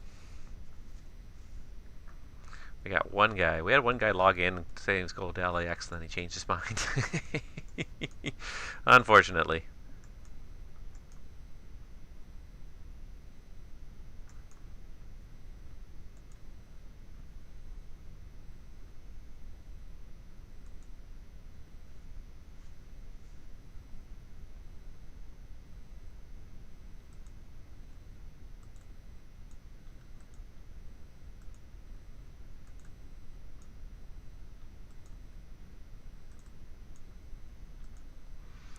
Yeah, we're just going to leave him on course. It's just easier this way. I gave him the shortcut I could, but I don't think I can give another shortcut without potentially creating a conflict down the line here. Although cargo jet really kind of slowed down here once he got into cruise. Yeah, just leave it. Leave it. Save myself from creating a conflict later. Not that I don't have time to micromanage the whole situation because there ain't much else going on. 3 airplanes is what I got.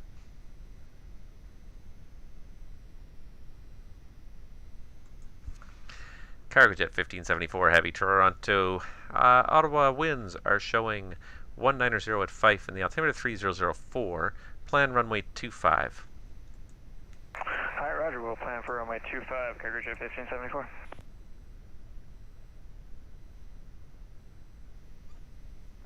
Probably already had that plan anyways.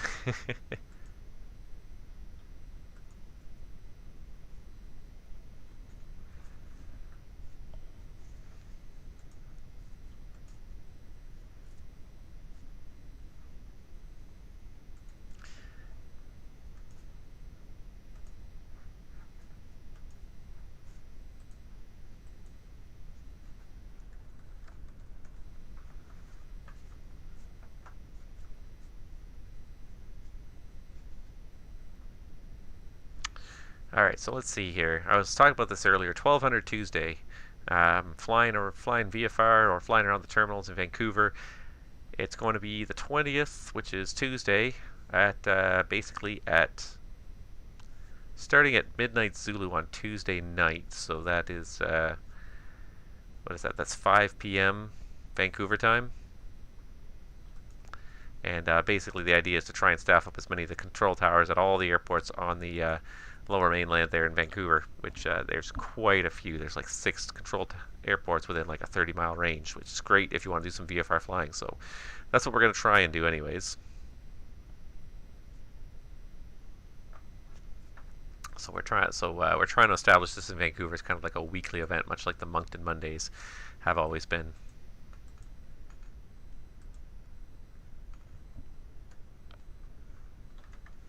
Cargojet 1574 Toronto, when ready, descend flight level 240.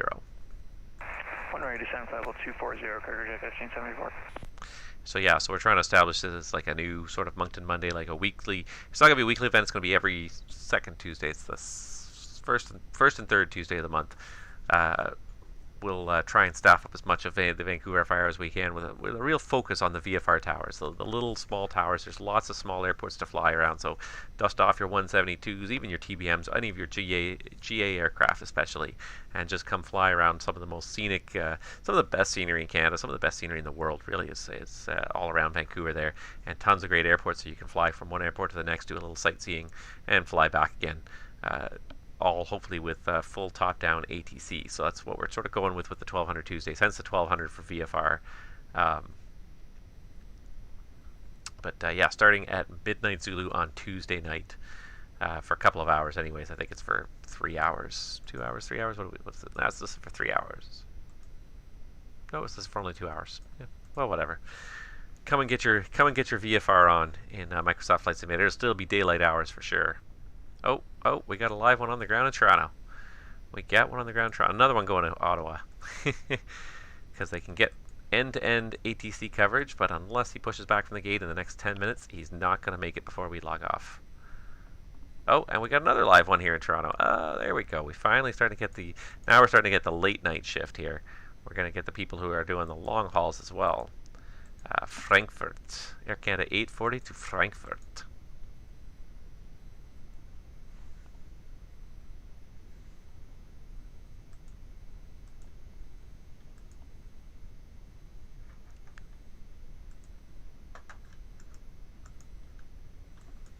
We got a few airplanes now. Yeah, 2 departures on the ground. We got 2 United flights inbound. And there they are, both of them right there. So we're gonna see them soon enough. We'll have a little flurry of activity at the very end of this stream, and then we'll fade out into the night. But it's gonna be a little bit of excitement down here at the end finally.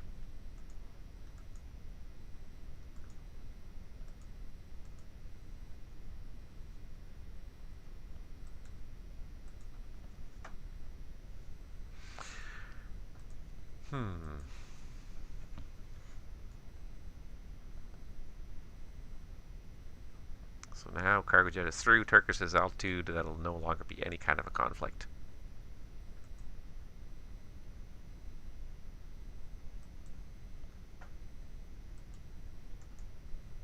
Toronto Center, WestJet 255, radio check.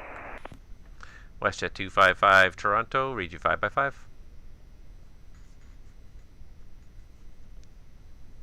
Great. WestJet 225 requesting IFR clearance to Ottawa.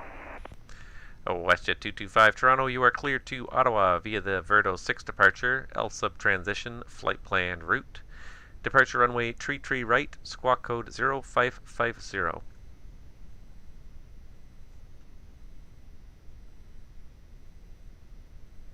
Cleared to Ottawa via the Verdo 6 departure, runway 33 right for departure, squawk 0550 for WestJet 225.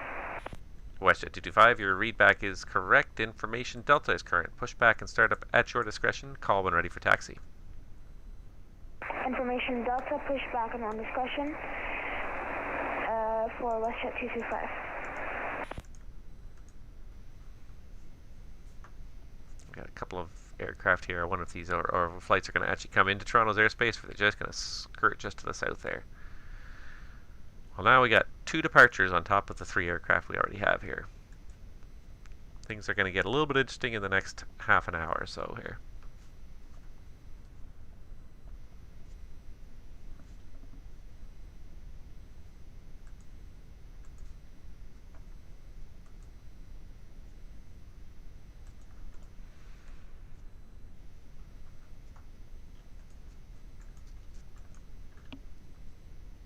Well, one thing's for sure, I'm outlasting a lot of the ATC.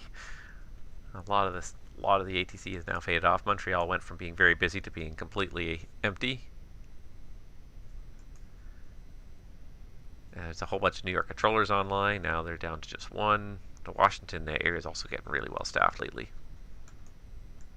It's funny how it comes and goes on VATSIM. You get a couple of people who are really interested, and all of a sudden a position that's never on all of a sudden becomes staffed constantly for a period of time, and then that person either fades away themselves or just moves up to gets promoted to another position, and then they stop coming online. But it's amazing how the staffing and the staffing of the various areas just ebbs and flows, and it's just a continuous process. Eventually it will come back, and people will start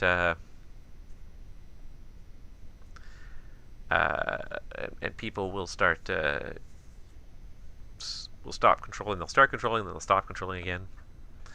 Cargo jet 1574, descend 8,000, Ottawa altimeter 300 tree. Descend 8,000, cargo jet 1574.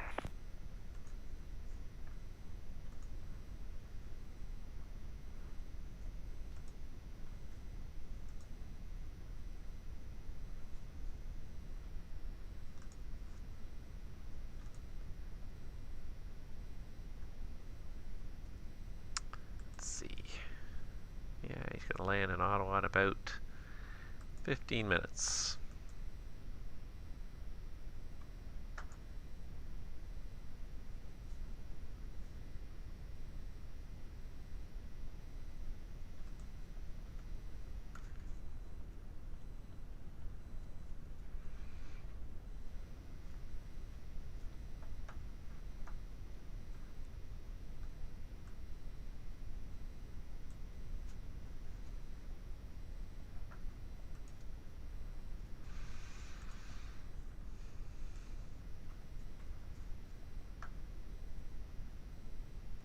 Trying to think if there's any other recent news of much interest.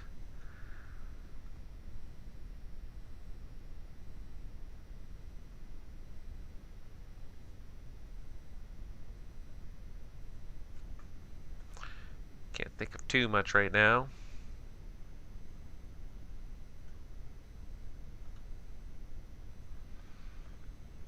More and more airports coming out for Microsoft Flight Simulator, but still a lot of the good ones have not been released yet. A lot of the good ones need to be improved upon over time. Ones that come to mind, like New York, need a really good New York scenery. And of course, Toronto. I mean, I'll stop complaining about Toronto when it comes out. Did they let VFR release their Miami yet? They did release their Miami for Microsoft Flight Simulator. I'm waiting for a sale. When I see a sale on that one, I will be all over that one. VFR definitely moved into the MSFS realm pretty quickly there, with quite a few of their solid releases in there. Trying to think what other airports really need an improvement. I mean, a lot of the Canadian airports really need at least a basic improvement.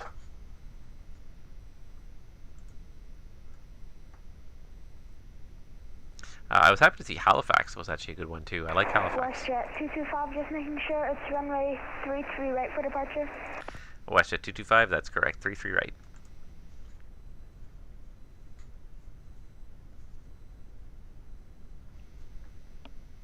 These guys look like they're taking the airway just south of the Toronto FIR, so we'll not be talking to them.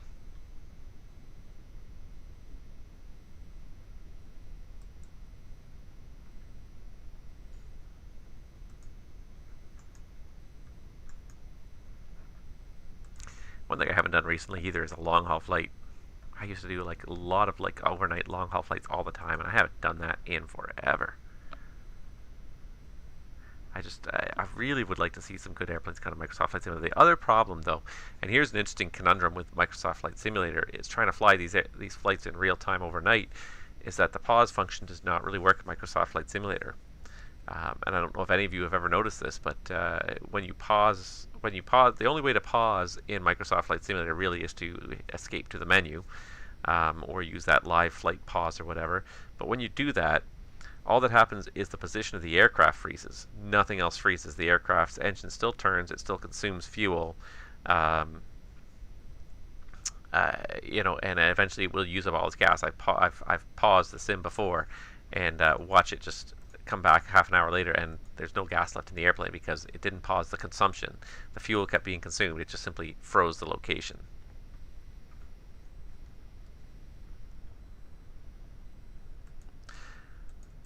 Frontier Flight 239, Toronto. You're leaving my airspace to the west. Surveillance service terminated. Change to en route frequency and have yourself a good rest of the day.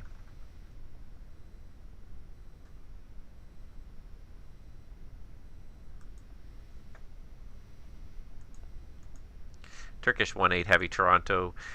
You're leaving my airspace to the east. Surveillance service terminated. Switch to en route frequency. Have a good flight. Over en route frequency, so good night, Turkish 18 Heavy. Frontier Flight 239, Toronto.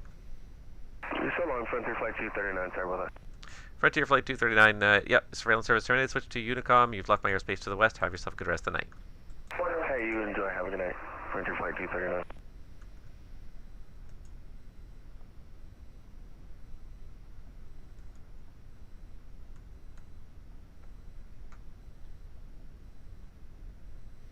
Cargojet 1574 Heavy.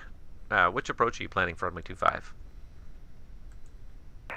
If able, we'd like to request the RNAV Zulu for Cargojet 1574. Cargojet 1574, copy the RNAV Zulu. Proceed direct Ulagu. Confirm direct Faisal for Cargojet 1574. Cargojet 1574, negative, direct Ulagu. Uniform Lima Alpha Golf Uniform.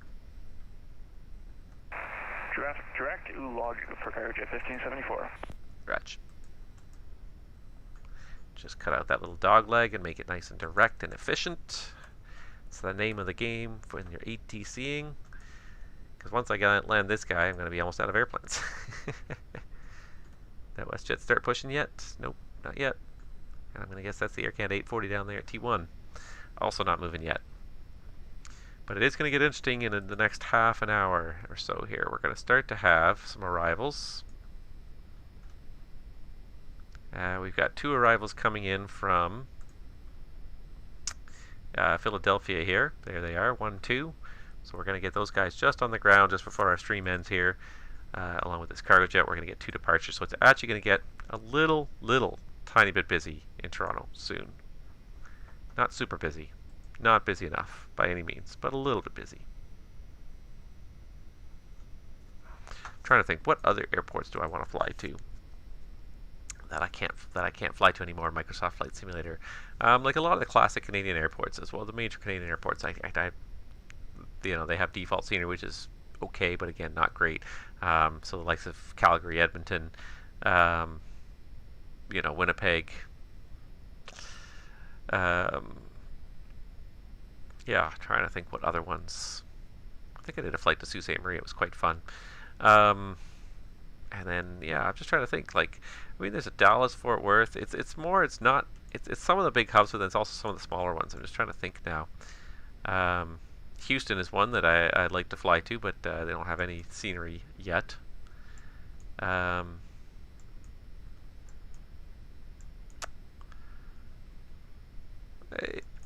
Minneapolis, there's another one that I used to fly to a lot that doesn't have good scenery yet. Memphis, but a lot of the smaller ones, Charlotte, Raleigh, Durham, but a lot of like the major hubs are covered. You know, you've got Atlanta, you've got Chicago,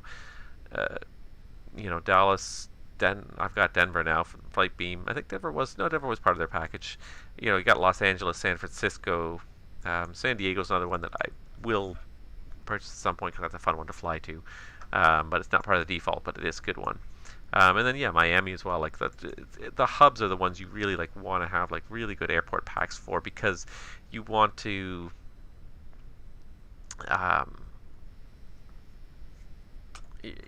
these are the ones you're probably going to visit more often than not. So they're the ones you tend to want to have really good versions of. LaGuardia is another one actually that needs a good version. I hope someone is working on a good LaGuardia, because LaGuardia is going to become one of the most beautiful airports in America in the next couple of years. Once the new terminals are finished, it's going to be one of the most attractive. It's going to go from being probably the ugliest airport in America to one of the most beautiful in a matter of, well, probably it's taken about 7 years or so, but it's going to be totally worth the transformation. Cargojet 1574 Heavy, descend 6,000. Descend 6,000, Cargojet 1574.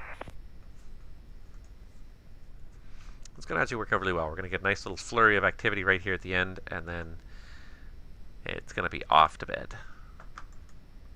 But yes, hopefully it makes it interesting enough to make it worth watching here. I'm struggling to find some things to talk about here.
Fortunately, I don't have to worry about any departures from Ottawa.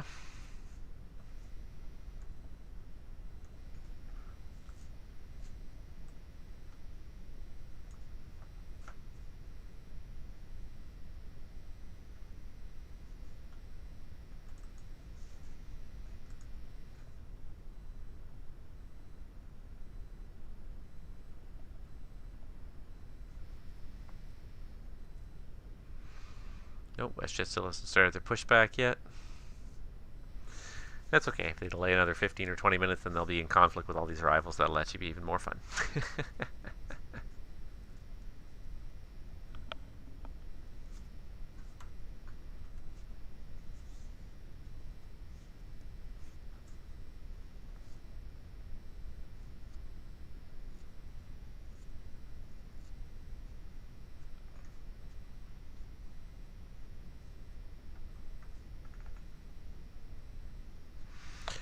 We see any departures, so Cargojet 1574 Heavy, descend 4,000.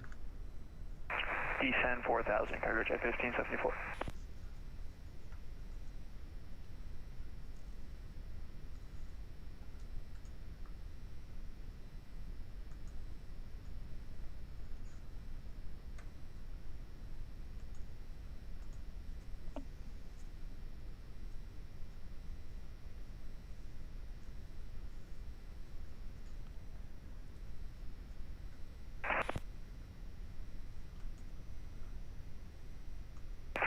hello, United 550, flight level 190 inbound Wuxi with you.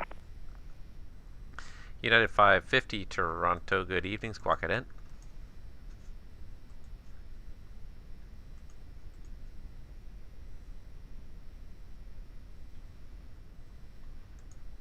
United 550 Toronto, thank you. Identified flight level 180. Descend 17,000, the Toronto altimeter 3008. Altimeter 3008 and descend and maintain 17,000, United 550. United 550, roger. Information is Delta, plan 6 left for arrival.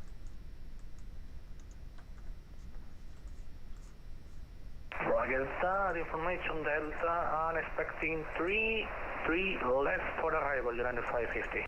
United 550 negative, it's runway 06 left. My mistake, 06 left, United 550. United 550, roger. Cargo jet 1574 heavy, descend 3000 and you're cleared. RNAV Zulu runway 25 Advos transition. Descend and maintain 3000, cleared RNAV Zulu, runway 25, Advos transition, cargo jet 1574.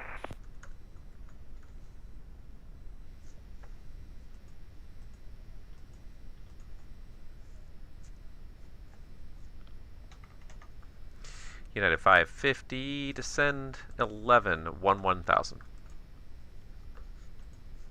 Descend to 1000, United 550.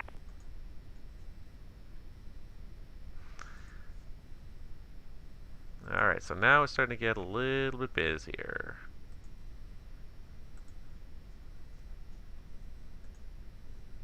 Still nothing going on in the northern quadrant, though. Nothing at all happening up north. But hopefully these guys on the ground start pushing back soon here. Oh, WestJet did push back. Oh, that's going to work out nicely here. We're going to have some departures and arrivals close to each other anyways. Alright.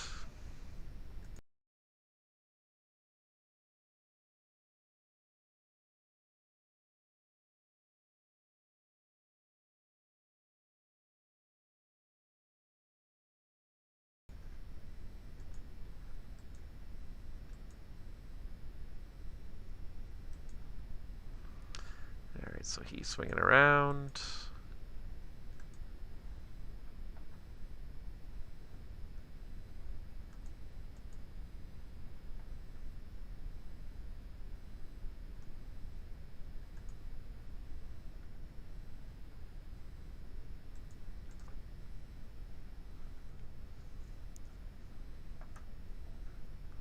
(3010). This guy should be this guy.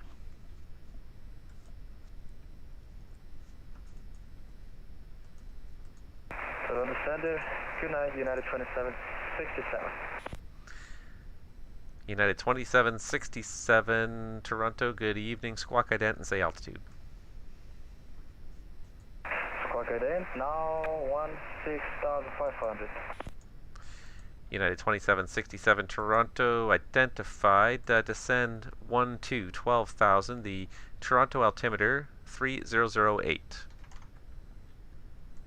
Descend to 12,000, Toronto altimeter 2, confirm, 3008, United 2767. United 2767, that's correct. Information Toronto Delta, plan ILS runway 06 left. Roger, with information Delta, and can we request vectors for a long base for visual runway 06 left? United 2767, you can plan on that. Thanks, 2767. It's pretty much what I was going to do anyways. I was going to shortcut him, so he'll get the vectors. He should. The cargo jet should be just starting to turn there. Looks like he's just doing his base turn on the RNAV. Nice.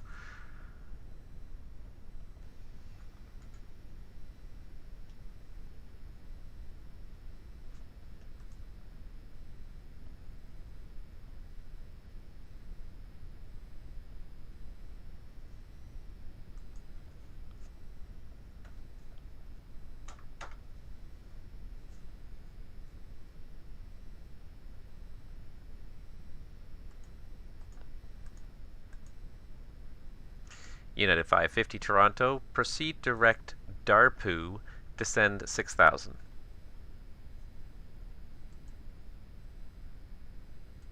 Rocket that, proceed direct Darpu and descend and maintain 6,000, United 550. United 550 Roch. Perfect. Get these guys in there, get these couple of guys airborne, and that'll be it for the evening. But actually get a little bit of activity here at the end finally. It was kind of quiet for a large portion of the evening, unfortunately. Kind of wish it was a little bit busier, but I think if I want that to happen, I'm going to have to start streaming a little bit earlier in the evenings to kind of really get the peak of VATSIM traffic before people start logging off. Get them when they're logging on, not when they're logging off.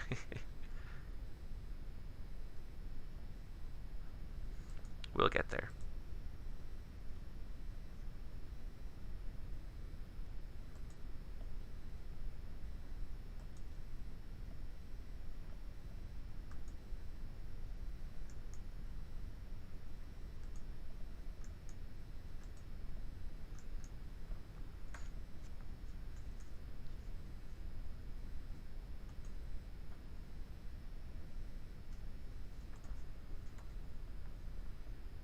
Oh, what happened to my WestJet 225? Oh, man. You get your hopes up that you're actually going to talk to an airplane, and they all just let you down. Oh, man. Just nothing but a string of disappointments.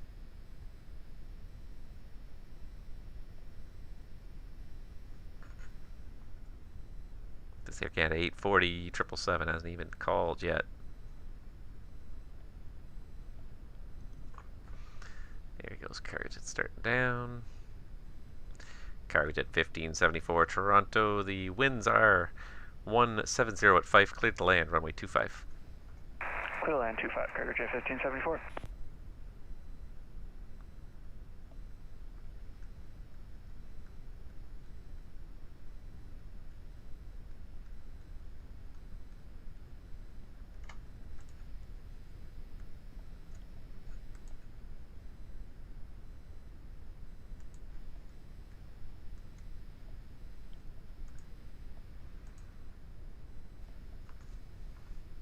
Just gonna wait till this guy scoots in a little bit closer, and then we're just gonna follow him right in.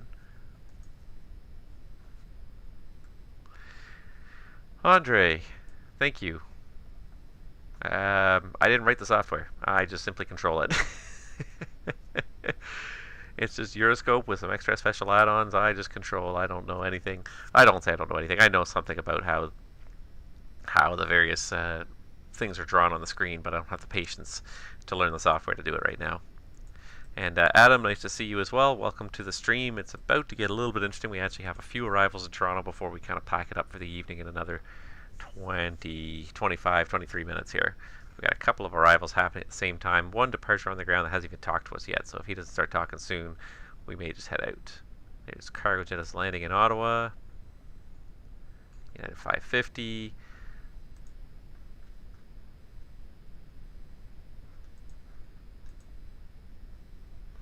It's on his right base, and we're going to get United 2767 in nice behind him. He's about 20 miles behind, so that's plenty of room.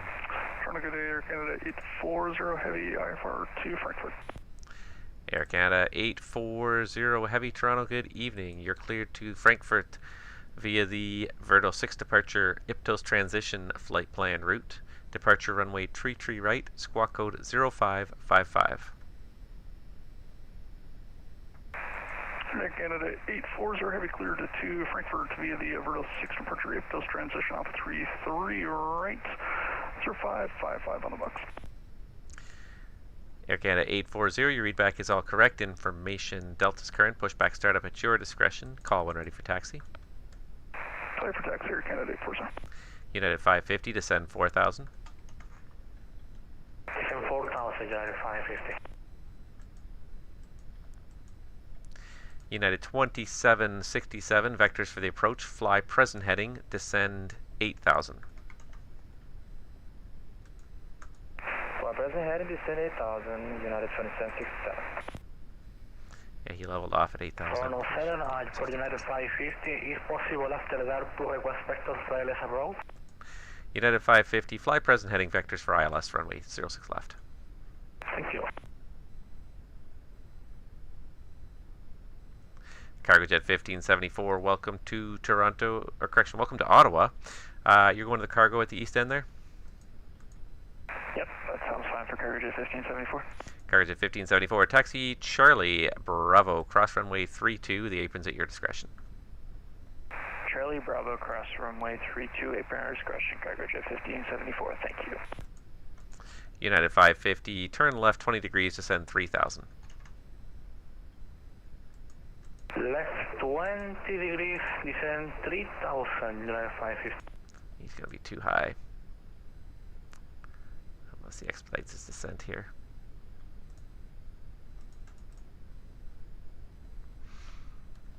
United 2767, descend 6,000. 6,000, 2767.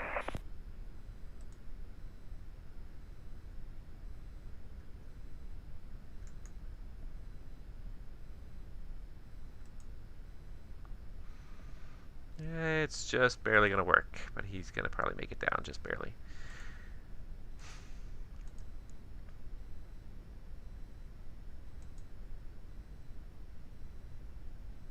United 550, turn right heading 030 to intercept, cleared ILS 06 left. Say again, please. United 550, turn right heading 030 for intercept, cleared ILS 06 left.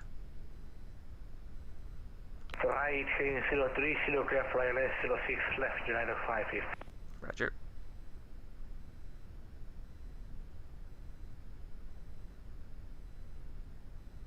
United 2767, descend 5,000. Descend 5,000, 2767. United 2767, turn left 10 degrees. Left 10 degrees, 2767.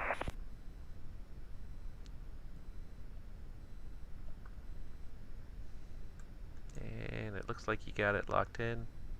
Maybe. United 550, turn right heading 090 to re-intercept and clear, still cleared ILS 06 left.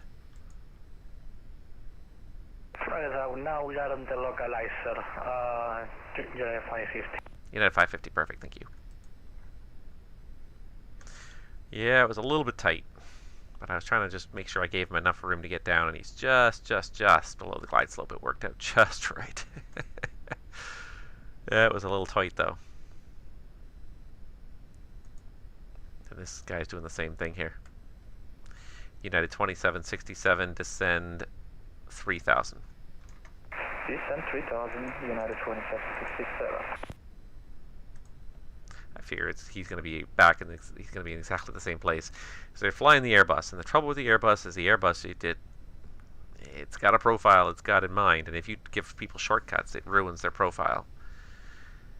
And a good pilot will sort of be watching that and be like, no, we're not going to descend in managed mode. We're going to do a maximum descent.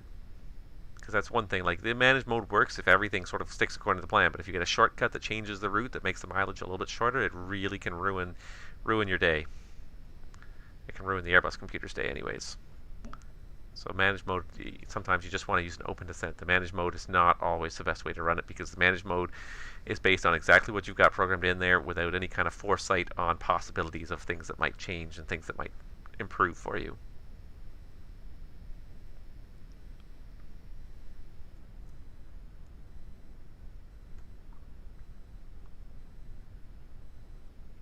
Alright, Cargojet's almost there.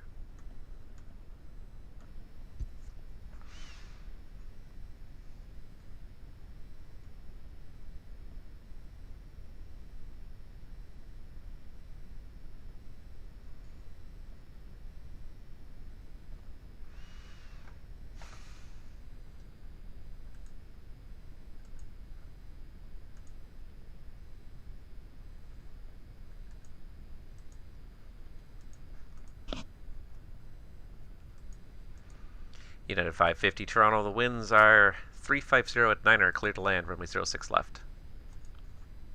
The Via the land 6, left United 550, thanks.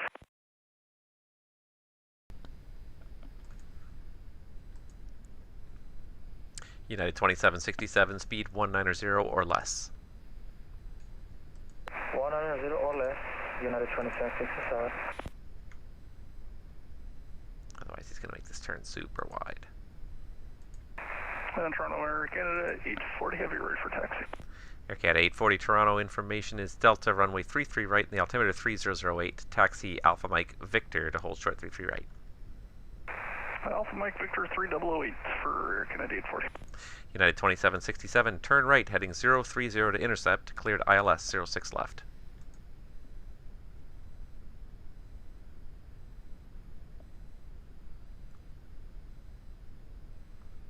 United 2767 Toronto, turn right heading 030 to intercept, cleared ILS 06 left.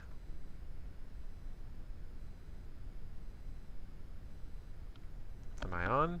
Is this working? United 2767 Toronto. United 2767. No, looks like you got it. 67, ready check. Hey, United 2767, I've got you 5x5 now. I see you're making the turn. Okay, we are established now on the localizer. Thank you.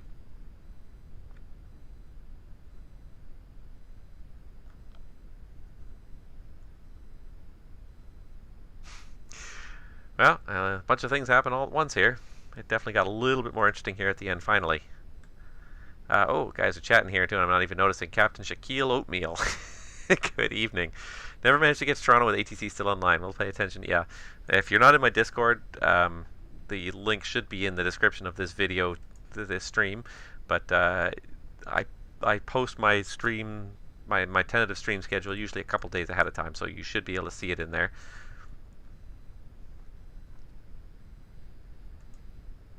And yeah, I float around to different places, so it won't always be Toronto though. But I do try to post it, and I do try to post what I think I will be controlling, although I will change it based on where there's ATC. If there's already ATC online somewhere I plan to control, then I'll choose somewhere else.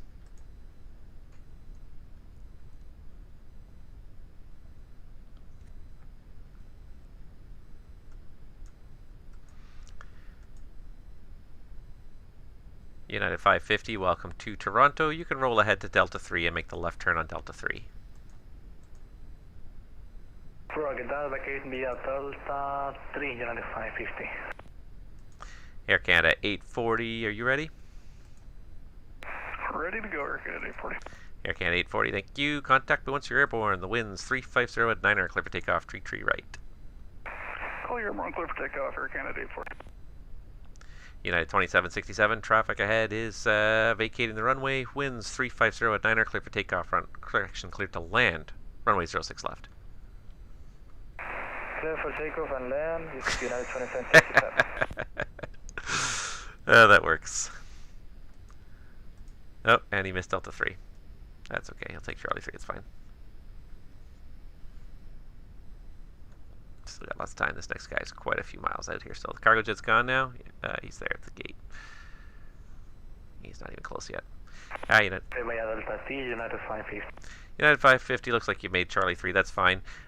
Continue ahead on Charlie 3. Left turn Delta 5. And do you have a gate in mind? No, just at the Terminal 1 if possible. Alright, United 550. Make it Delta 5 and enter Delta Tango for the Terminal 1 apron. Okay, Delta 5, then Delta Tango for Terminal 1 apron, United 550. Thanks for the ATC. No problem. Thank you for flying. See you next time. Bye-bye. Do I control often? I do control often most of the time. I try to anyways. I haven't controlled much lately. I've been sort of on a summer vacation kick, but I generally will control at least 2 times a week. Usually only one stream. Depends on the situation, but I also sometimes will use controlling as sort of an excuse to go and do other tasks. So I'll be doing like administrative work and paperwork and whatnot during controlling when it's not busy. So I don't always stream my controlling sessions either, but I'm online 2 or 3, at least twice a week. Now that my vacation is sort of ending, it's going to be probably a little bit more often again.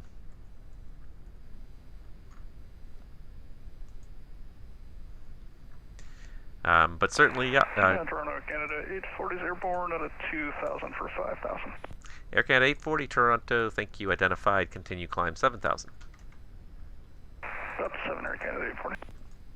But definitely join my Discord, because I do post my streams usually in advance. Occasionally I'll pop one in where I wasn't planning to do a stream and I'll just have a surprise stream. But most of the time I try to post my streams in advance because I want people to see that they're online and you know, maybe plan a flight around arriving during the stream. So I'll try to post them on my Discord. So they should be in the description of this video, I believe, unless I forgot to put it in there.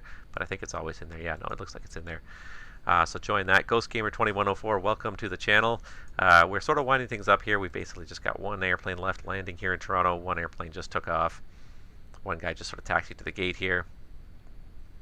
And that's going to be the end of our stream very soon here, because I put in quite a few hours already today. And I do need to get a good night's rest.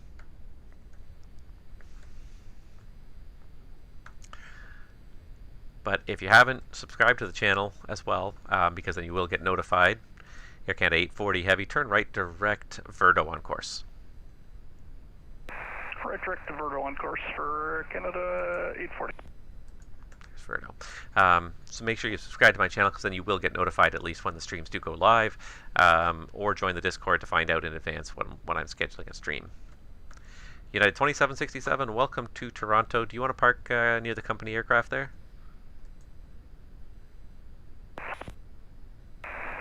Negative. We will mind to park or with our college, the United 550. Yeah, United 2767, sorry I missed that. Were you looking for a specific gate, you said?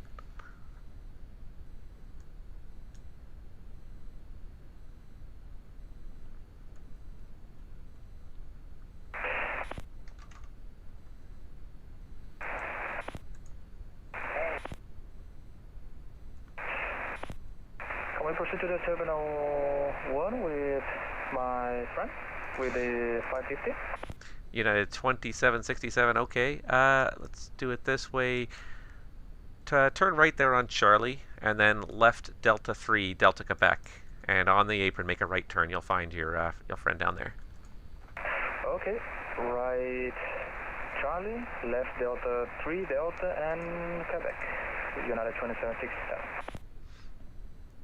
Air Canada 840 Heavy, continue climb, flight level 230. 230 Air Canada 840 Heavy. And United 2767, after Delta 3, it's just Delta Quebec, which is the straight-on taxiway that continues from Delta 3 into the apron. Okay, Delta 3 and straight ahead to the apron, United 2767. Right. All right. There we go. We got these guys all organized here. He's climbing. And away we go. Unfortunately, yeah, like I said. Thanks for the great ATC. Oh, Jacob, thank you very much for watching the stream. I appreciate it. Appreciate the traffic. It was nice of you to squeeze that in there, and I'm glad we got you all the way onto the ground before you before the stream ended. Yeah, I'm, you know, Captain Oatmeal. I am kind of looking forward to that. I unfortunately, a lot of my streams lately have ended up just being sort of falling flat. I usually don't get on kind of until a little later in the evening a lot of the time, although I'll maybe be able to get in some afternoon and evening streams, some afternoon and morning streams soon. But yeah, that peak VATSIM time of kind of the 6 to 9 p.m. window is the hardest time for me to ever get online. So I kind of always seem to miss that. But I absolutely join my Discord, and we'll chat, and maybe we can collaborate so that when you're flying somewhere, I can try to provide the ATC and vice versa, because I could definitely use more traffic. I think over the 3-hour stream, I think I probably saw maybe 15 airplanes in total. Sadly, it was a bit of a snooze fest tonight. Kind of wish it was different, but what can you do? Air Canada 840, continue climb, flight level 350, and you can proceed direct Iptos. Up to 350, direct Iptos, Air Canada 840 Heavy. Because yeah, it was a bit of a disappointment. And I think it's just the time I got on. It was already kind of, it's a Sunday evening. It's already winding down, and I just did not catch too much of a break in terms of people logging on and trying to fly. So yeah, this is basically you. This one guy that you see here is it for this evening. I think for me, Air Canada 840. This guy is, yep, he figured it out. And if he takes a right turn, I hope he heard me. United 2767, if you take a right turn there on the apron now, you'll find your friend down there about 500 feet or so.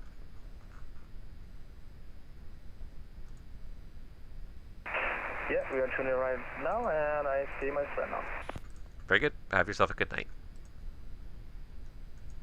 Thanks for the control, and good night.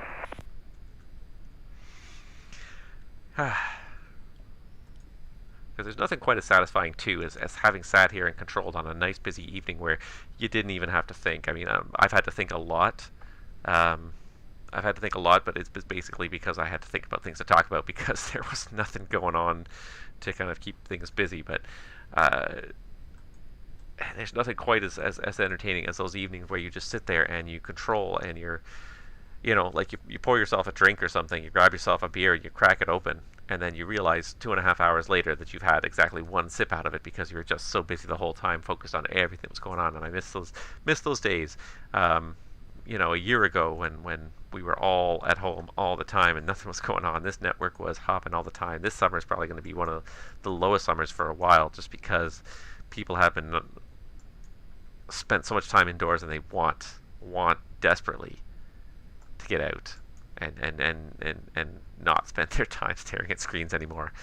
And I do too. I'm kind of looking forward to this. I do enjoy streaming, and streaming is fun, and I do enjoy it, but I'm also looking forward to spending a bit more time outside. I have actually the last few weeks. That's the reason I haven't streamed very much, and I have been a pretty good streamer for the past little while. But July was not a good month because we were out doing things. We had the kids out, and we were doing all sorts of stuff. We were camping and cottaging and just getting out and doing things, going places, visiting people again. It's nice to sort of be a part of the real world again, and I'm gonna miss that. I'm gonna miss being on here, but I'm happy to. I missed that a lot, and I'm glad to get back into it. So I will try to be a little bit more regular with my streaming in the future. I'm gonna try and do at least one stream every week, if I can, maybe even two. One flight and one ATC stream every week. So my next plan right now is for this weekend is probably on Friday. I am going to stream the DC-6. We're going to take the DC-6 flying. We're going to do a stream from Long Beach up to San Francisco, but we are going to do it old school. We're going to do it the real DC-6 way. It's going to be VOR to VOR. GPS does not exist in the DC-6 as far as this stream is concerned. So that's going to be the challenge, is getting Long Beach all the way up to San Francisco, pulling out the charts, pulling out the navlog and tuning one frequency at a time, VOR to VOR, all the way up. Hopefully we'll get some ATC in there as well, and that would be really great. But I'll probably be doing it on a Friday morning-ish, maybe late morning. I'll post the certain schedule in my Discord once I sort of have looked at it and analyzed it and figured out what the best time is for me. But that's kind of what I'm thinking right now. But in the meantime, I think we're going to just about wrap it up here because it's coming up to midnight local time for Zulu. And I got nothing else going on other than this one guy climbing out. Not much happening. Nobody else on the ground in Toronto. These guys, I think, they are still there. But they're done. They're parked at the gate. Nobody else around at any of my airports here. So I think we're going to call it a night. Air Canada 840 Heavy Toronto. Unfortunately, I think it's time for me to shut down for the evening. Your surveillance service terminates. You can switch to en route frequency. Have yourself a safe flight to Frankfurt, and we'll see you next time. Air Canada 840, roger that. Have a great night. Thanks. Good night. And if anybody else is on the Toronto Centre frequency, Toronto Centre is now closing. Switch to mandatory frequency 122.8 and a good night to all. And that is it. And he disconnected as well. Before I even hit disconnect, he disconnected. He was just waiting for me to log off as well, and he's going to bed as well. So that is it, guys. Thank you so much for watching. Andre, have a good one. If you didn't subscribe already, make sure you hit subscribe just so that you get notified the next time we do have a live stream. And check out the notes to this stream down there at the bottom, and you'll see the Discord listed, so you'll be able to see the schedule of any upcoming streams, and hopefully I'll catch you guys flying during some of those streams. Come on down if you do see one of those times. I will do my best. If I publish a stream on Discord, I do my darndest to try and stick to it. That's why I don't always publish them, because sometimes if I'm not sure if I'm going to be available for one, I won't publish it and I'll just make it a surprise. But if I publish it, I try my darndest to make sure I make it. So definitely have yourself a good night, everybody. Stay safe, stay healthy out there, and I will see you guys all hopefully later this